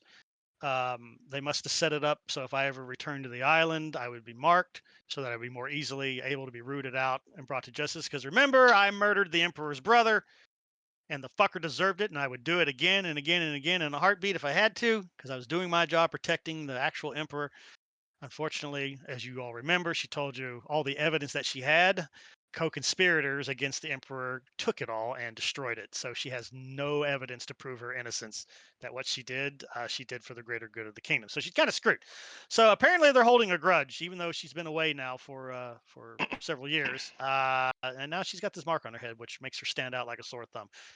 And one of y'all asked, is that going to basically be a beacon? And she honestly does not know. This magic is new to her. She didn't know they could do this. But if anybody can, it's going to be a Shinjukai, because they are really powerful sorcerers. And the Emperor implores quite a few of them to keep himself safe and to keep the kingdom safe. So, kind of screw. And so, dun dun dun, we come to the next event, because I said there was 2 events that happened on this night. Says you're all 1 second. Could I What? try to do a arcane check to find out if it's some sort of beacon?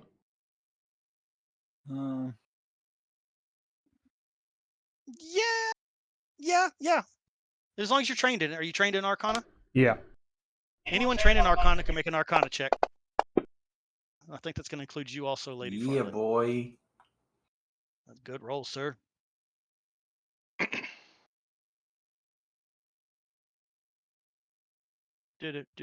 So Gruak definitely with a 20. As this magic is brand new to you, you're uncertain, but you do know that curses can mark and turn people into giant beacons to be located. So there is a high probability that, yes, this curse on her forehead is not only going to mark her visually, but whoever's monitoring for her will probably have been alerted that she is closing in on the island. Gorak, While take we're all note. in the room. Oh, go ahead, Gurak. Sorry. Yeah, I'm leaning forward and taking a look at it and poke with the finger at it. Like, Gorak, not. You if you poke it, she's gonna bite your finger off, bro. Gorak, try to find out. Stay still. What are you doing? Don't touch it. Look like. Not sure if they can find you, but they probably be alerted now. Great. If they're alerted, we're probably gonna have an entire army waiting on the dock when we get there. Ugh. I mean, we can leave the boat before it docks. Wait, what? You want to jump in the water and swim to shore? Yeah, why not? They all get on my back. I'm the boat. Yeah, we have ways to do that. Also, I want to use prestidigitation to hide the mark. Good. All right. So you're like, hey, let me try something. And you walk up and you're like, and you start doing the incantation for prestidigitation. You gently lay your fingers against the mark and kind of rub your fingers back and forth across it like you're erasing it. And as you do it, the mark begins to disappear. But a few seconds later, it starts to reappear, like sizzles right through your magic, and your little flakes of your magic just break off from it. All right, then I'm going to add a really neat design to her entire forehead. Oh, like, let me try this. Give her like a tattoo tiara. Oh, clever. Very clever. All right, so you're just going to link up fake marks to this one here to try to make it blend in with all that. So people basically, if they're looking visually, they're going to have to do a good perception check to be able to see the actual symbol. Gotcha. All right, prestidigitation. So at first you're just like, shit. Of course, Yuki's like, what are you doing? So once hiding it doesn't work, I will pull out. Surely one of us has a mirror, or there's a mirror in the cabin. There's easily access to a mirror. Yeah, my pack is in there, and my grooming kit will be in there, probably laid out. I just didn't grab it. Okay. So I'll grab that and like let her help me design whatever she wants on her face. We can cover her whole face if she wants. It can just be on her forehead, whatever. But we'll like disguise the mark as part of a larger tattoo or paint or whatever. Okay. Okay. Fantastical. All right. So you're going to work with her to kind of figure that out. So it looks like the crisis may be diverted partially, unless, again, as Gruak suggested, they may now know that she's arriving. So, but if she ain't on the ship, no harm, no foul. But that means you aren't coming in through the front door either. So y'all might be in trouble too. If you don't have the right papers on you, you get caught by the wrong person.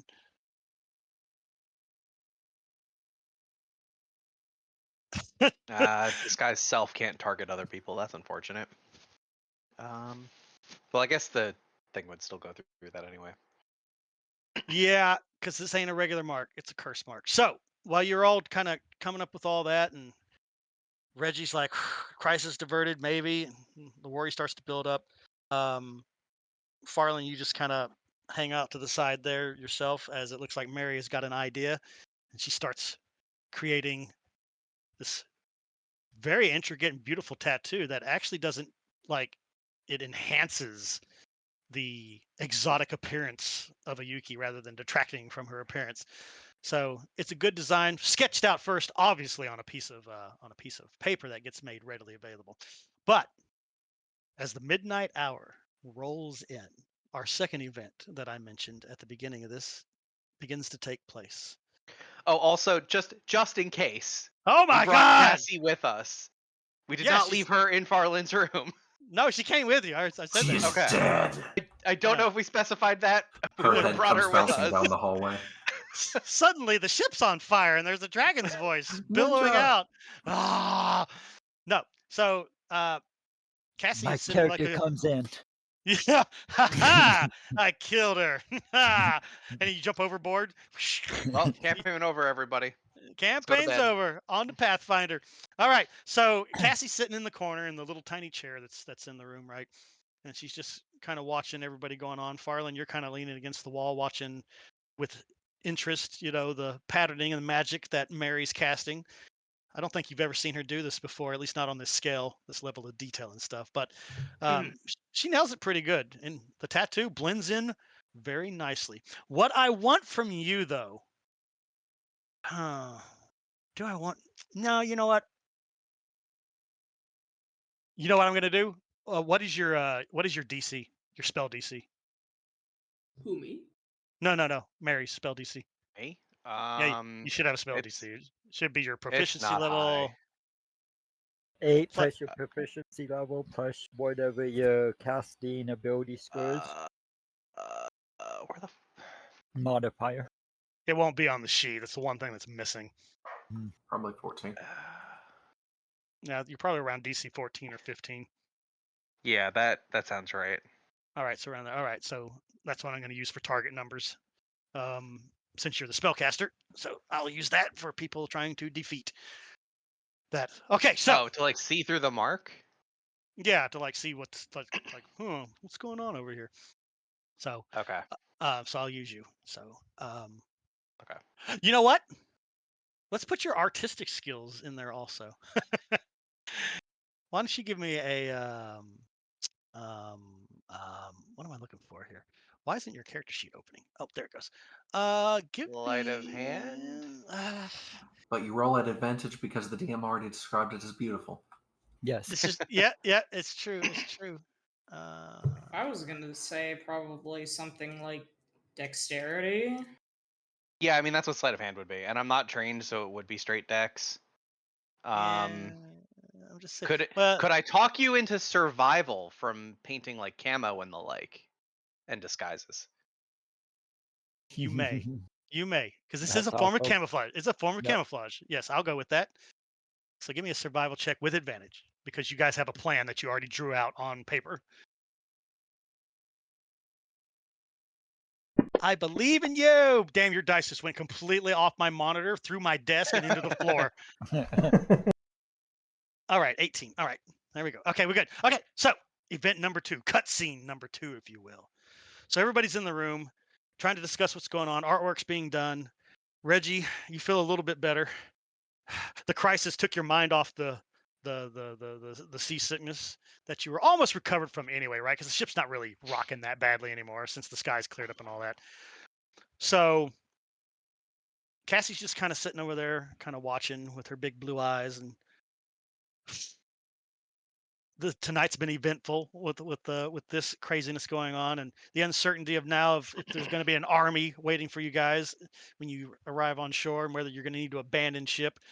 But then Farland, you kind of hear Cassie make an owl sound, right? She goes like, "Oh," she's like, "Oh," and you kind of look over at her, and she kind of grabs her left arm, right? And she's like looking at her arm, and you notice that her left hand is actually kind of shaking a little bit. It's almost like a heart attack victim, right? You know, when the pain shoots up their left arm, and she looks like she's in a lot of pain. And she's just like, "Ow." And she's like, "Farland?" And then she falls out of the chair onto her knees and just starts screaming bloody murder, almost exactly like Ayuki did a moment ago. Looking for a ninja or something, yeah? Is there a ninja in the room? So by now, everybody probably turns their attention away from Ayuki now looking at Cassie, who's on her knees, clutching her left arm, and just absolutely shaking violently. Cassie? And she kind of leans forward, doubles over in pain on the floor, and she like pounds her right fist onto the floor, and she spreads her fingers out, and you can see her nails like just dig into the wood, like she's clutching the wood so hard, and she's immediately got this like sheen of sweat that appears on her skin, and she then collapses onto her side, and she starts convulsing like somebody having a seizure. What do you do? Farland, you first. Oh God.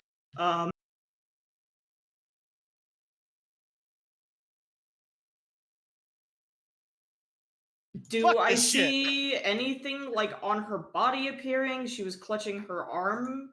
Like, can I just like rip away like any like sleeve and see if there's something on there? You may. She's wearing a tunic that comes just past her elbows and stuff. Give me a full ID search. no, not a cavity search. Not today. Whoa. I guess perception. Yeah, perception, because you're looking her over to see Okay. if you can find anything strange and out of the ordinary. Dice tower or You can throw that one out in the open. okay. And your dice went through the table and through the floor also. Mhm. 16. 16, good enough. You rip her sleeve up and stuff, looking to see if there's anything there. Given that Ayuki just had a burn through on her, you kind of look at her forehead and stuff. Her eyes are completely squeezed shut, though, right? She's just like, agony level. We're talking like childbirth level agony, probably right now, if I needed to describe a pain level that she's currently in. And of course, she's shaking and convulsing. But what you do notice real quick as you're looking her over is the color in her skin is starting to disappear. Her skin is starting to turn albino white rather rapidly as it just, all the color just drains out of her body. And then all of y'all can easily notice as you're standing there looking at Cassie flopping around on the ground like a fish out of water, her hair is losing its red color also, and it's starting to turn silver. Uh, Yeah, I would try to heal. I will try to heal, maybe. Oh, okay. So, Mary, Reggie, what are you guys doing? Anything? Or are you just gawking and being like, "Ah"? at this point, I'm gawking.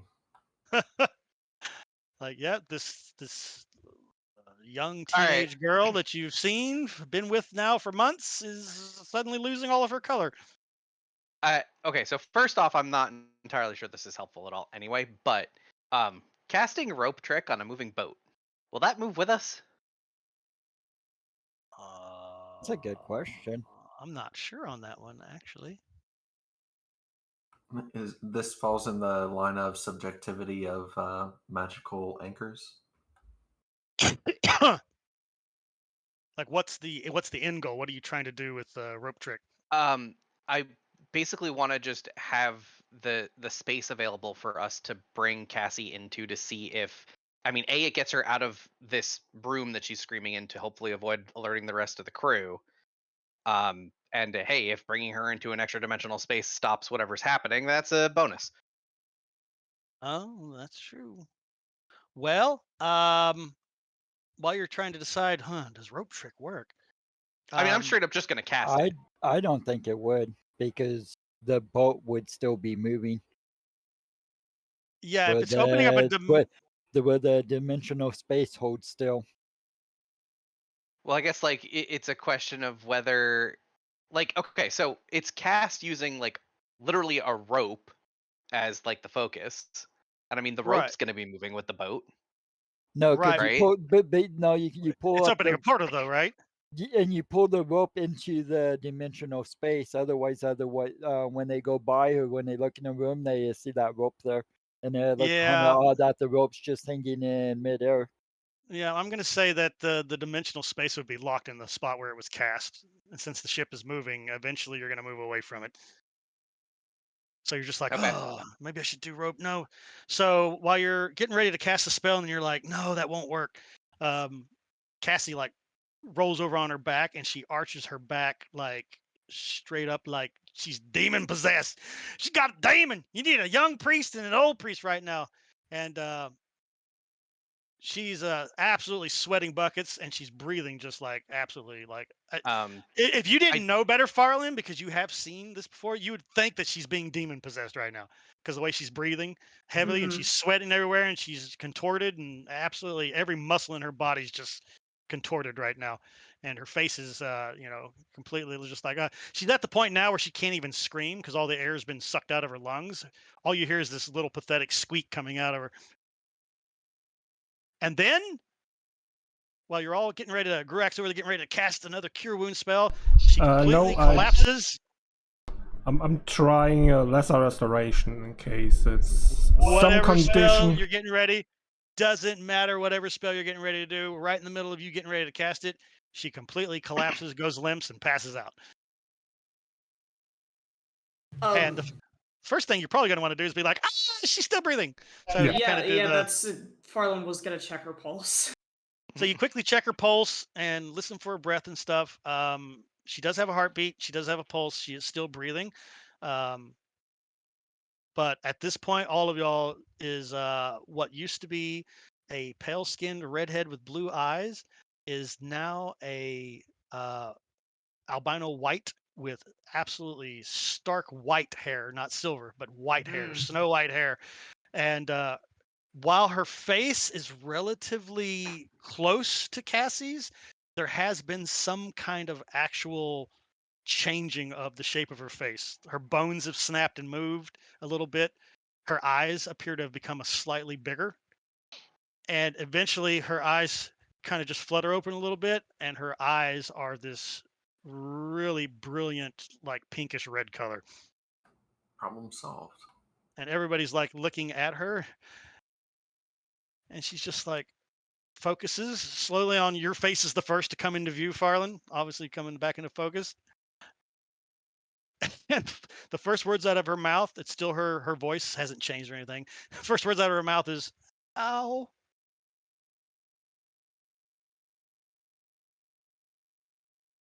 Farland would exhale like sharply and then just try and check over her. Are you still hurting somewhere or I hurt all over. I feel like my blood is on fire. Dramatic Academy Award performance. Okay, let's try and she's like she feels like she's sweating and like shaking. And all right. Let's try and heal you and then take you. Gruak, so as you're talking to her and you're like, oh, let's try to heal you and all that, Gruak puts his hands on her and lets his spell rip. I would try to stop them from healing her. Oh, okay. So you quickly run over and like grab Gruak's hand before you can touch her. Yeah. And what do you say to Gruak? Don't do that. We don't know if that will hurt her right now. God only knows what happened. Okay. Gain a level. Someone like take a look over her with your magical knowledge, which I can't do because I'm not that smart, but someone should take a look at her before we throw healing magic at her. So I don't know anything, but I'm not going to let you do anything. So everybody right now can make a nature check. Is anybody trained in it? Yes. If you are trained in it, you do not have disadvantage. But if you are not trained in it, you may still make a nature check, but you have disadvantage. How do I fucking do a disadvantage? To just roll it twice? Click the button down there that says DIS in Yo, the lower I'm left-hand mad. corner. I'm Oh mad. shit! You I kill do yourself, Mary. what? Oh wait, like this? Lower- I'm mad. In the lower left-hand corner, you have ADV, DIS, +2, +5, all that. That's where Oh your well, I nature rolled a check- 3, so because I rolled 2 dice and disadvantage would make it a 3, right? A 3. Yep. Wolf also dropped a 20. I would just finish murder. And Reggie What? dropped an 18. Mm-hmm. Bro, Oh I'm my so God. mad. So unlucky. Oh, Disadvantage for the slaughter, man. the only person left who can save the world is Ayuki. Ayuki. Is she trained in nature? I don't remember if she is or not. She is She's a not nature trained. spirit. She's not trained though. Oh, that's fucking hilarious. She's got and her intelligence is a 0 bonus. So here we go. We all Oh, know that. double 20s, baby. Double 20s. Here we No. go. Just gonna get a 1. Or nothing. What the hell was that? Come here. Where is it at? Nature. Pick up the die. Nope, that picked up her character sheet. And roll it. There we go. Now we got it. Son of a bitch. All right. Everybody on this ship right now is completely fucking clueless, nature-wise, as to what just happened. But I would like to see if I can identify some magic, something I suspect it to be some sort of magic. So can I do a arcane check? Yeah, you can. And anybody trained in Arcana can throw the roll also. People who are not trained cannot make the roll at all. Yep. It's so much easier not knowing anything. So true. Right? So true. All right. We've got the get out of here. Kaminari, go away. Nobody likes you. I'm trying What to get the to you hell? here. We're gonna close out I tonight's really session want with to. you. Yep. So all right. Farland, are you going Arcana? You gonna do an Arcana check also? Well, Are I'm you not trained trained in in it. No. Oh, you're not trained. Okay, so No. you're screwed. So Gruak's the only arcane expert here. All right. Gruak, 16. You'll be damned if you know what magic this was, sir. Obviously some kind of transformation has taken place, and while you are an expert at changing your shape with your wild shape magic, this is not the same thing. This is definitely not the same thing. It's Cassie, but it's not Cassie. She's changed, and you have no clue. So basically, you're all going to be scratching your head, staring at this as we cut to our new player. Yay! What a great segue! Look at that. I knew I One could do second. this somehow. Can I also do a medicine check? I mean, admittedly, we were making these checks to see if healing magic will not kill her. Yeah. That was the original purpose of stopping for these. I mean, with the 16, to Gruak, it just looked like she just did some kind of transformation. So healing her possibly won't hurt her, but you also, there's no way to heal this. You're thinking No, also. right, I just mean like actual healing magic won't do damage instead of heal because Yeah, like we have it's no not idea what some happened. weird negative Well, energy thing. with a Right. 16, with a 16, Gruak doesn't think it'll hurt her to heal her, but he's like, Okay. what's the point? That this is some kind of transformation. Maybe I get rid of some of that pain. Could be Right. a curse. Yeah, I mean, you could do that. Does anybody want to try to heal her to stop the pain? No. I see a heal. No, that's Correct. medicine check. No, just Oh, a it's a medicine medicine check. You have Poker with no a stick. Mhm. with a 14. There's no medical art that you know of that could possibly help this, other than perhaps pain medication. Some kind of elixir. For Yeah, but relieving is pain. it enough to see if it's a really a physical change or if it's just like magic? So it looks like it. You can't tell. Okay. All you can tell is that she changed. Something changed her, whether it was magic or it was a natural occurrence. You can't really tell. So, all right, let's wrap up the evening here because you've been a great patient person, Mr. Takashi, and I'm great. That I've been enjoying it. the last 5 minutes of our gameplay tonight is all yours. Woo! 5 minutes, all yours. But I think that's all we're gonna need. So, we're on day 11, right? So our little ship's basically approaching the coast here. So, on the night of the 11th, in the town of Ranyako, in the Takashi family compound, sleeping in your ridiculously expensive king-size bed, you rich bastard.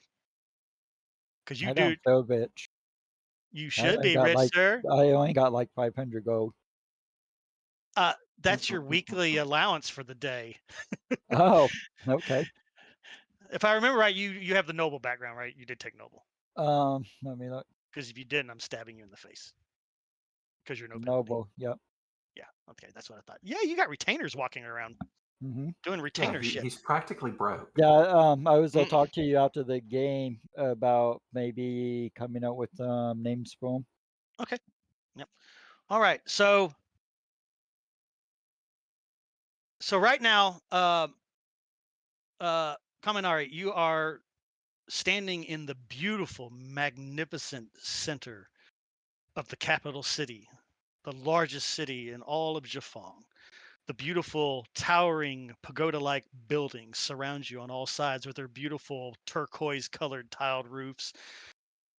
The beautiful Shanghai River flowing through the city, providing water and fish and other things that provide for the city and its people. It's a beautiful, beautiful cloudless day right now, which is Okay. interesting to you because you're pretty sure it was night a moment ago, but now it's daytime. So, give me a intelligence check, please. Your first roll on your new character. Yay. Intelligence. Straight up Yep. intelligence. Yep. Intelligence check. Grab your intelligence check die and throw it Tower. into the. You don't need it in the tower. You can throw it into the chat window. Hey. Not terrible at all. Not terrible at all. All right, DC 15. Just what you needed, son. You barely made it. You're like, huh? It was night a moment ago, and now it's daytime. And you, being what's known as a dream walker, you immediately realize, oh, I'm in a dream. This is a dream sequence. You're like, okay, so I'm dreaming. Why am I dreaming about the city? So as you're standing there, you notice that there's no people anywhere to be found in the entire square of the city. And this is a pretty large square full of beautiful hanging gardens, beautiful, beautiful manicured bushes all trimmed up and sculpted to look like different figures and stuff from the lore of your people. Flowers everywhere, adding much needed color, right, to the city center. This is the heart of the city, right? This place is usually bustling with hundreds upon hundreds upon hundreds of people going to and fro to the different marketplaces and other business around the city. But today, on this beautiful, bright day, it is suddenly completely void of everybody. And then you suddenly hear the sound of rumbling thunder coming from a sky that's completely clear. Or at least it was, because as you focus on a pinpoint above the city, right above the square, this sudden maelstrom vortex just appears out of a singularity and begins filling the sky with black and red clouds.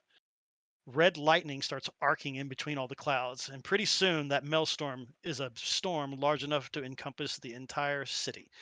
Eventually, the storm goes to blot out both horizons and the horizon in all directions. North, south, east, west, all you can see now is dark storm clouds shooting red lightning everywhere. And as you bring your head back down, there is now a single individual standing in the center of the city square. She's a beautiful, attractive, foreign-looking woman, young, probably in her late teens. She has alabaster white skin and stark white hair.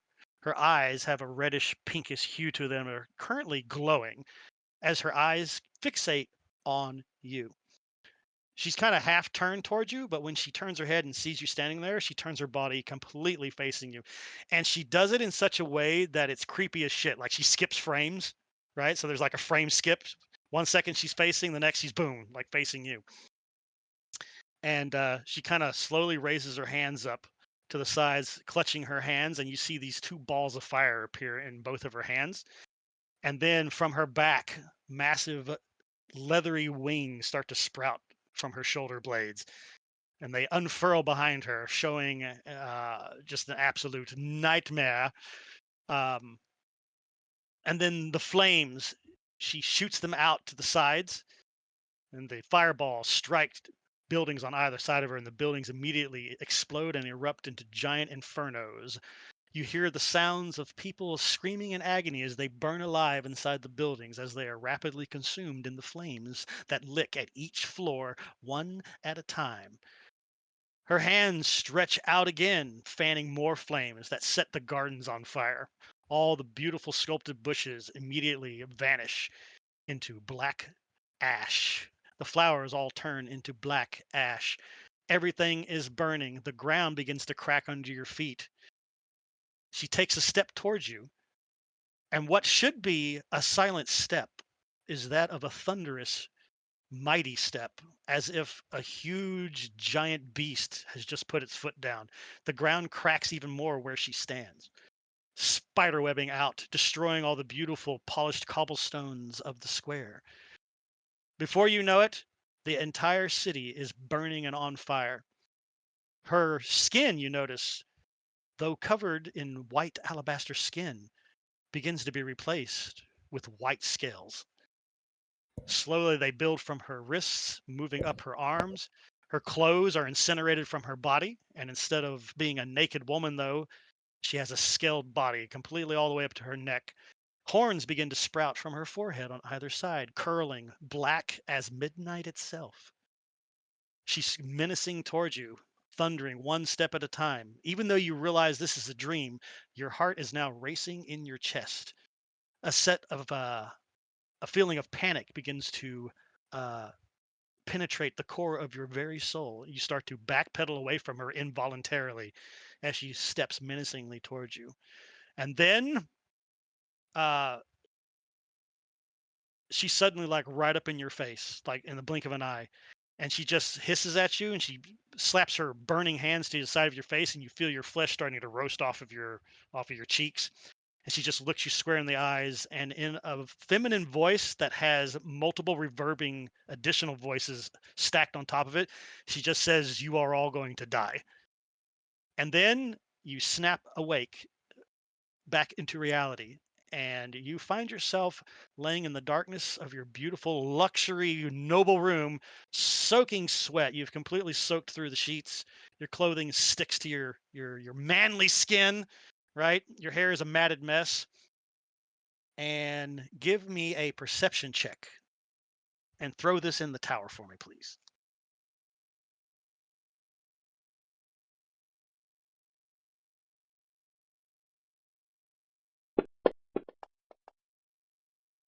Beautiful. Your nostrils are suddenly filled with the smell of burning incense, some kind of sweet smoke. This makes your head snap quickly over to the left. And there in the darkness in the corner of your room, sitting in one of your plush royal type, sitting chairs, this heat suddenly lights up in the darkness as somebody takes a draw from a pipe that they're smoking in the corner.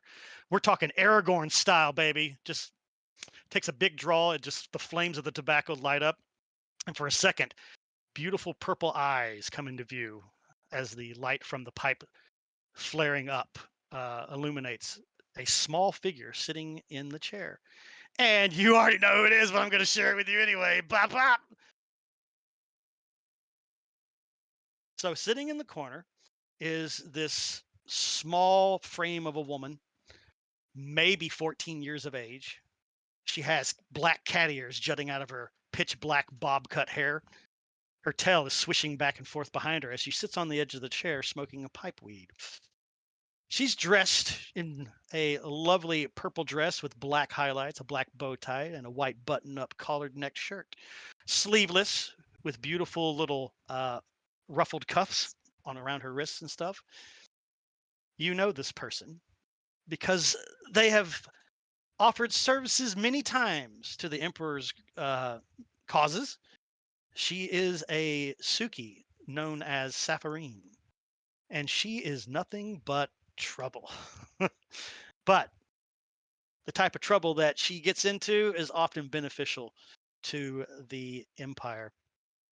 So she takes another draw from her pipe, and then a voice that does not match her age, a voice full of wisdom, she just says, having bad dreams again. Hi, ladies. What was it? I got the Safarine. Safarine. We all know your track record for pronouncing names. Horrible. It's horrible. So don't worry. I have the same problem when I'm pronouncing Reggie's name. Reggie's name is really hard to do. See, see, I mispronounced it too. Caddy, All you got Ayuki's name wrong for months. Shut your mouth. I'm allowed to because it's my your NPC. own character. It's my own NPC. I'm allowed to butcher my own NPC's names. Shut More up. than that, I think her name, like on her image right here, is different from what you originally introduced her to us as. No comment. Revisionism. This is kind of awesome because he was giving me shit about it a few months ago on my game. Hey! Don't give Wolf any of my dirty, dark secrets. All right, I'll dock you all XP. Okay. All right. So you kind of sit up, wipe your face a little bit, and then what did you say to her? I said, "I, Lady Saffron." Yeah. So you say hi. Speaking obviously in your native tongue of Jafangese. So translate it into common at the bottom, your subtitles. Be sure you have your subtitles turned on, everybody. So you're like, yes, Lady Safarine. It's like, must have I don't like to been. read while I'm watching a show. You're one of those guys. Oh, God, you and my Reggie roommate sure would be best is. friends.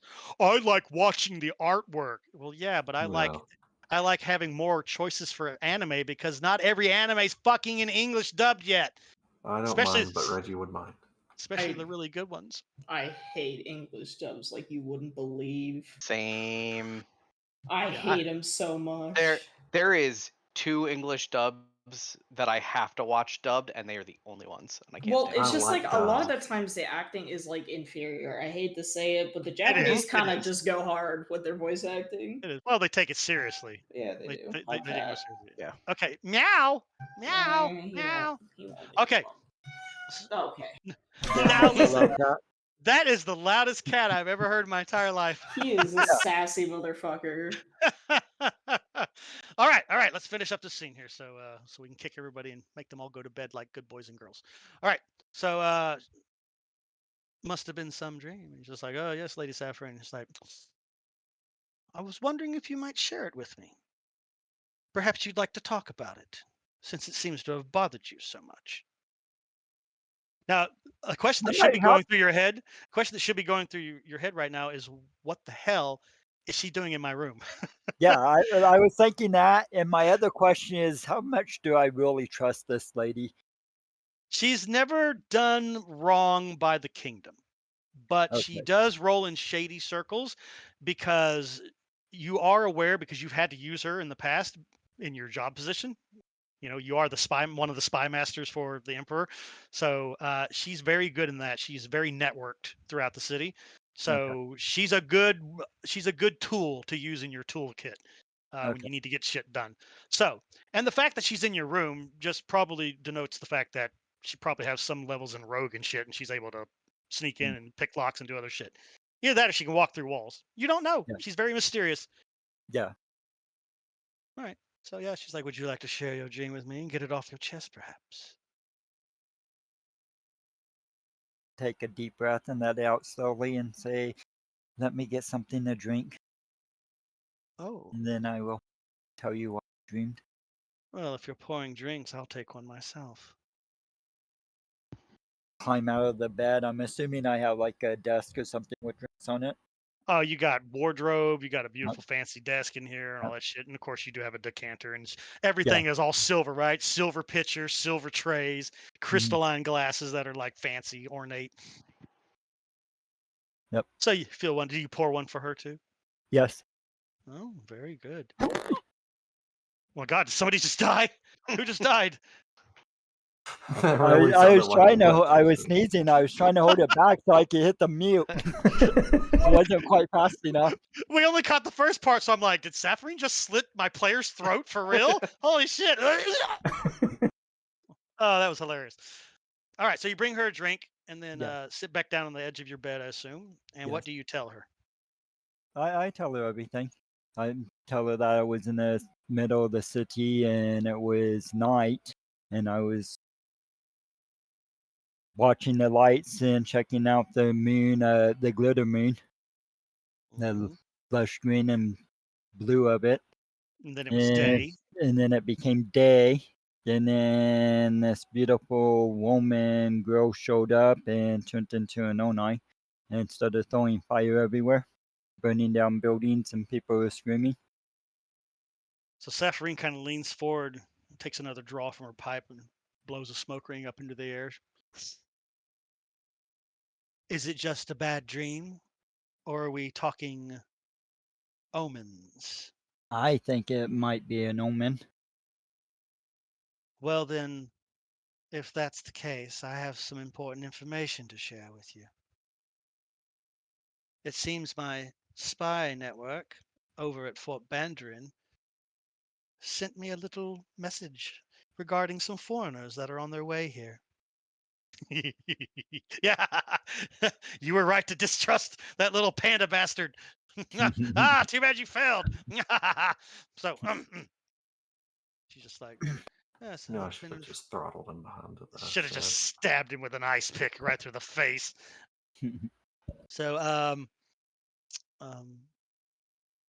a boat, the Tahoe, departed 11 days ago from Fort Bandarin carrying a group of strangers on board. None of the description from your dream, though, from what my spy told me. But nonetheless, the fact that you're having an omen and strangers are on a mission, some kind of mission, I don't know what it is, but they're certainly interested in coming here. So some interesting adventure, I'm sure.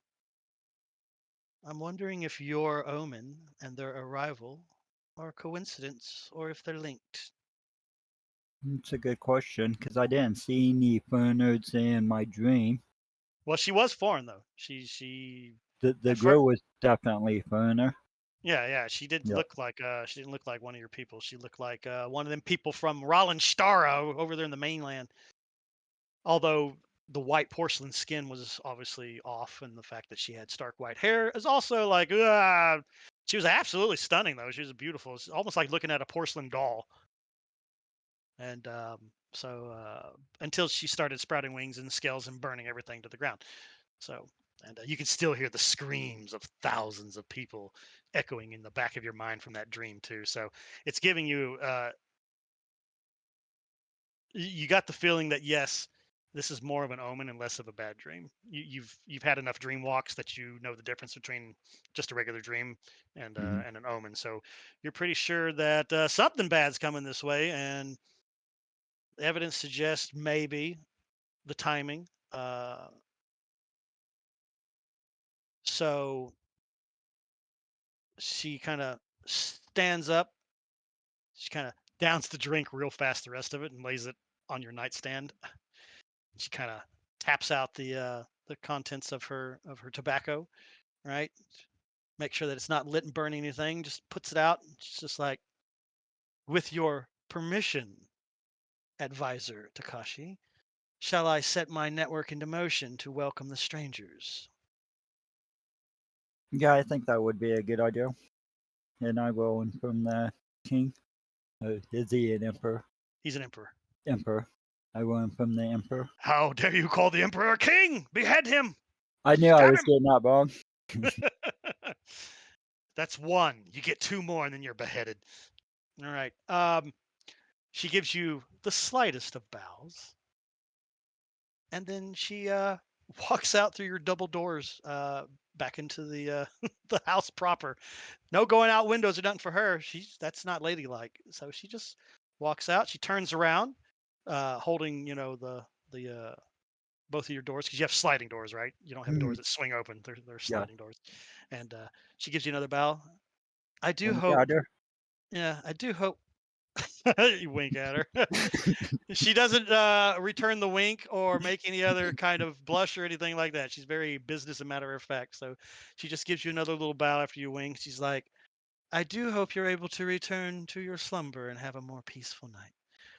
I will inform you when our new guests arrive in the city. She Very slides well. your door closed. And that's all the time you get. Okay. We're going to leave it at that. That's a good place to stop it right there. Okay. So, oh my God. First, there was only one Suki. Now, there's 3. They're coming out of the fucking woodworks. They're starting to multiply. God help us all. By the end of this campaign, all of y'all will have been converted into Suki. Even as long as I can keep my mustache. Oh, you'll keep it forever, sir. You'll keep it forever. So, all right. And welcome in, Wolfgang. Yes, welcome to the new Wolf. Thank you. We'll get you in super properly next time. Does anybody have a problem with next Monday? Anybody going any place or got any plans? No. Not that I can think of. This will be August the 28th. Will be our next game session. Okay. And it took you long enough, Wolf. Yeah, I know. Gosh. Next time, hurry the fuck up. Yeah. Wolf sent me a private message earlier, and he goes, "I really like your players." So, so y'all just got complimented. Oh.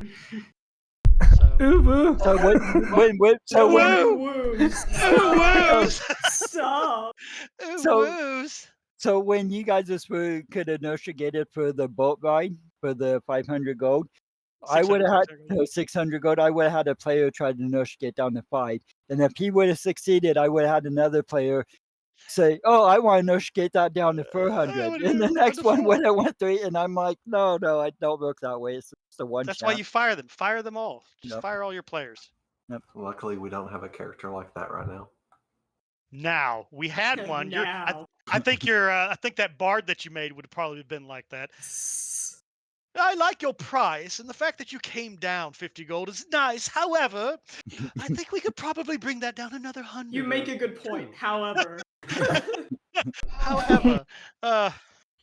that wasn't going to be a really good campaign until Blado was upset that I made him roll stealth more than once.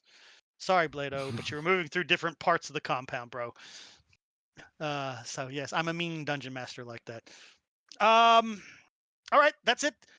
Chat, thank you all for hanging out with us tonight. I hope some of y'all were entertained. At least, if not one of y'all was entertained, it's Gruak's fault, right? Yep. Everybody agrees with that? It's Gruak's fault? Yes. All right. Yeah, that's fair. I almost dropped out of this game because what type of tree keeps throwing up? it's true. Trees aren't supposed to throw up, honestly. I thought you did leave the game. At one point you did. It's like Wolfgang disconnected. I was like, wow, is the game that bad, bro? Come back. Yeah, that was odd that my computer just restarted itself. I must have had like an auto update or something that I didn't realize was on. There we go. All right, Greg, if you want to close us out. Yep. See you guys Bye-bye, next chat. Monday. Bye-bye, chat, and bye-bye, YouTubes. Okay.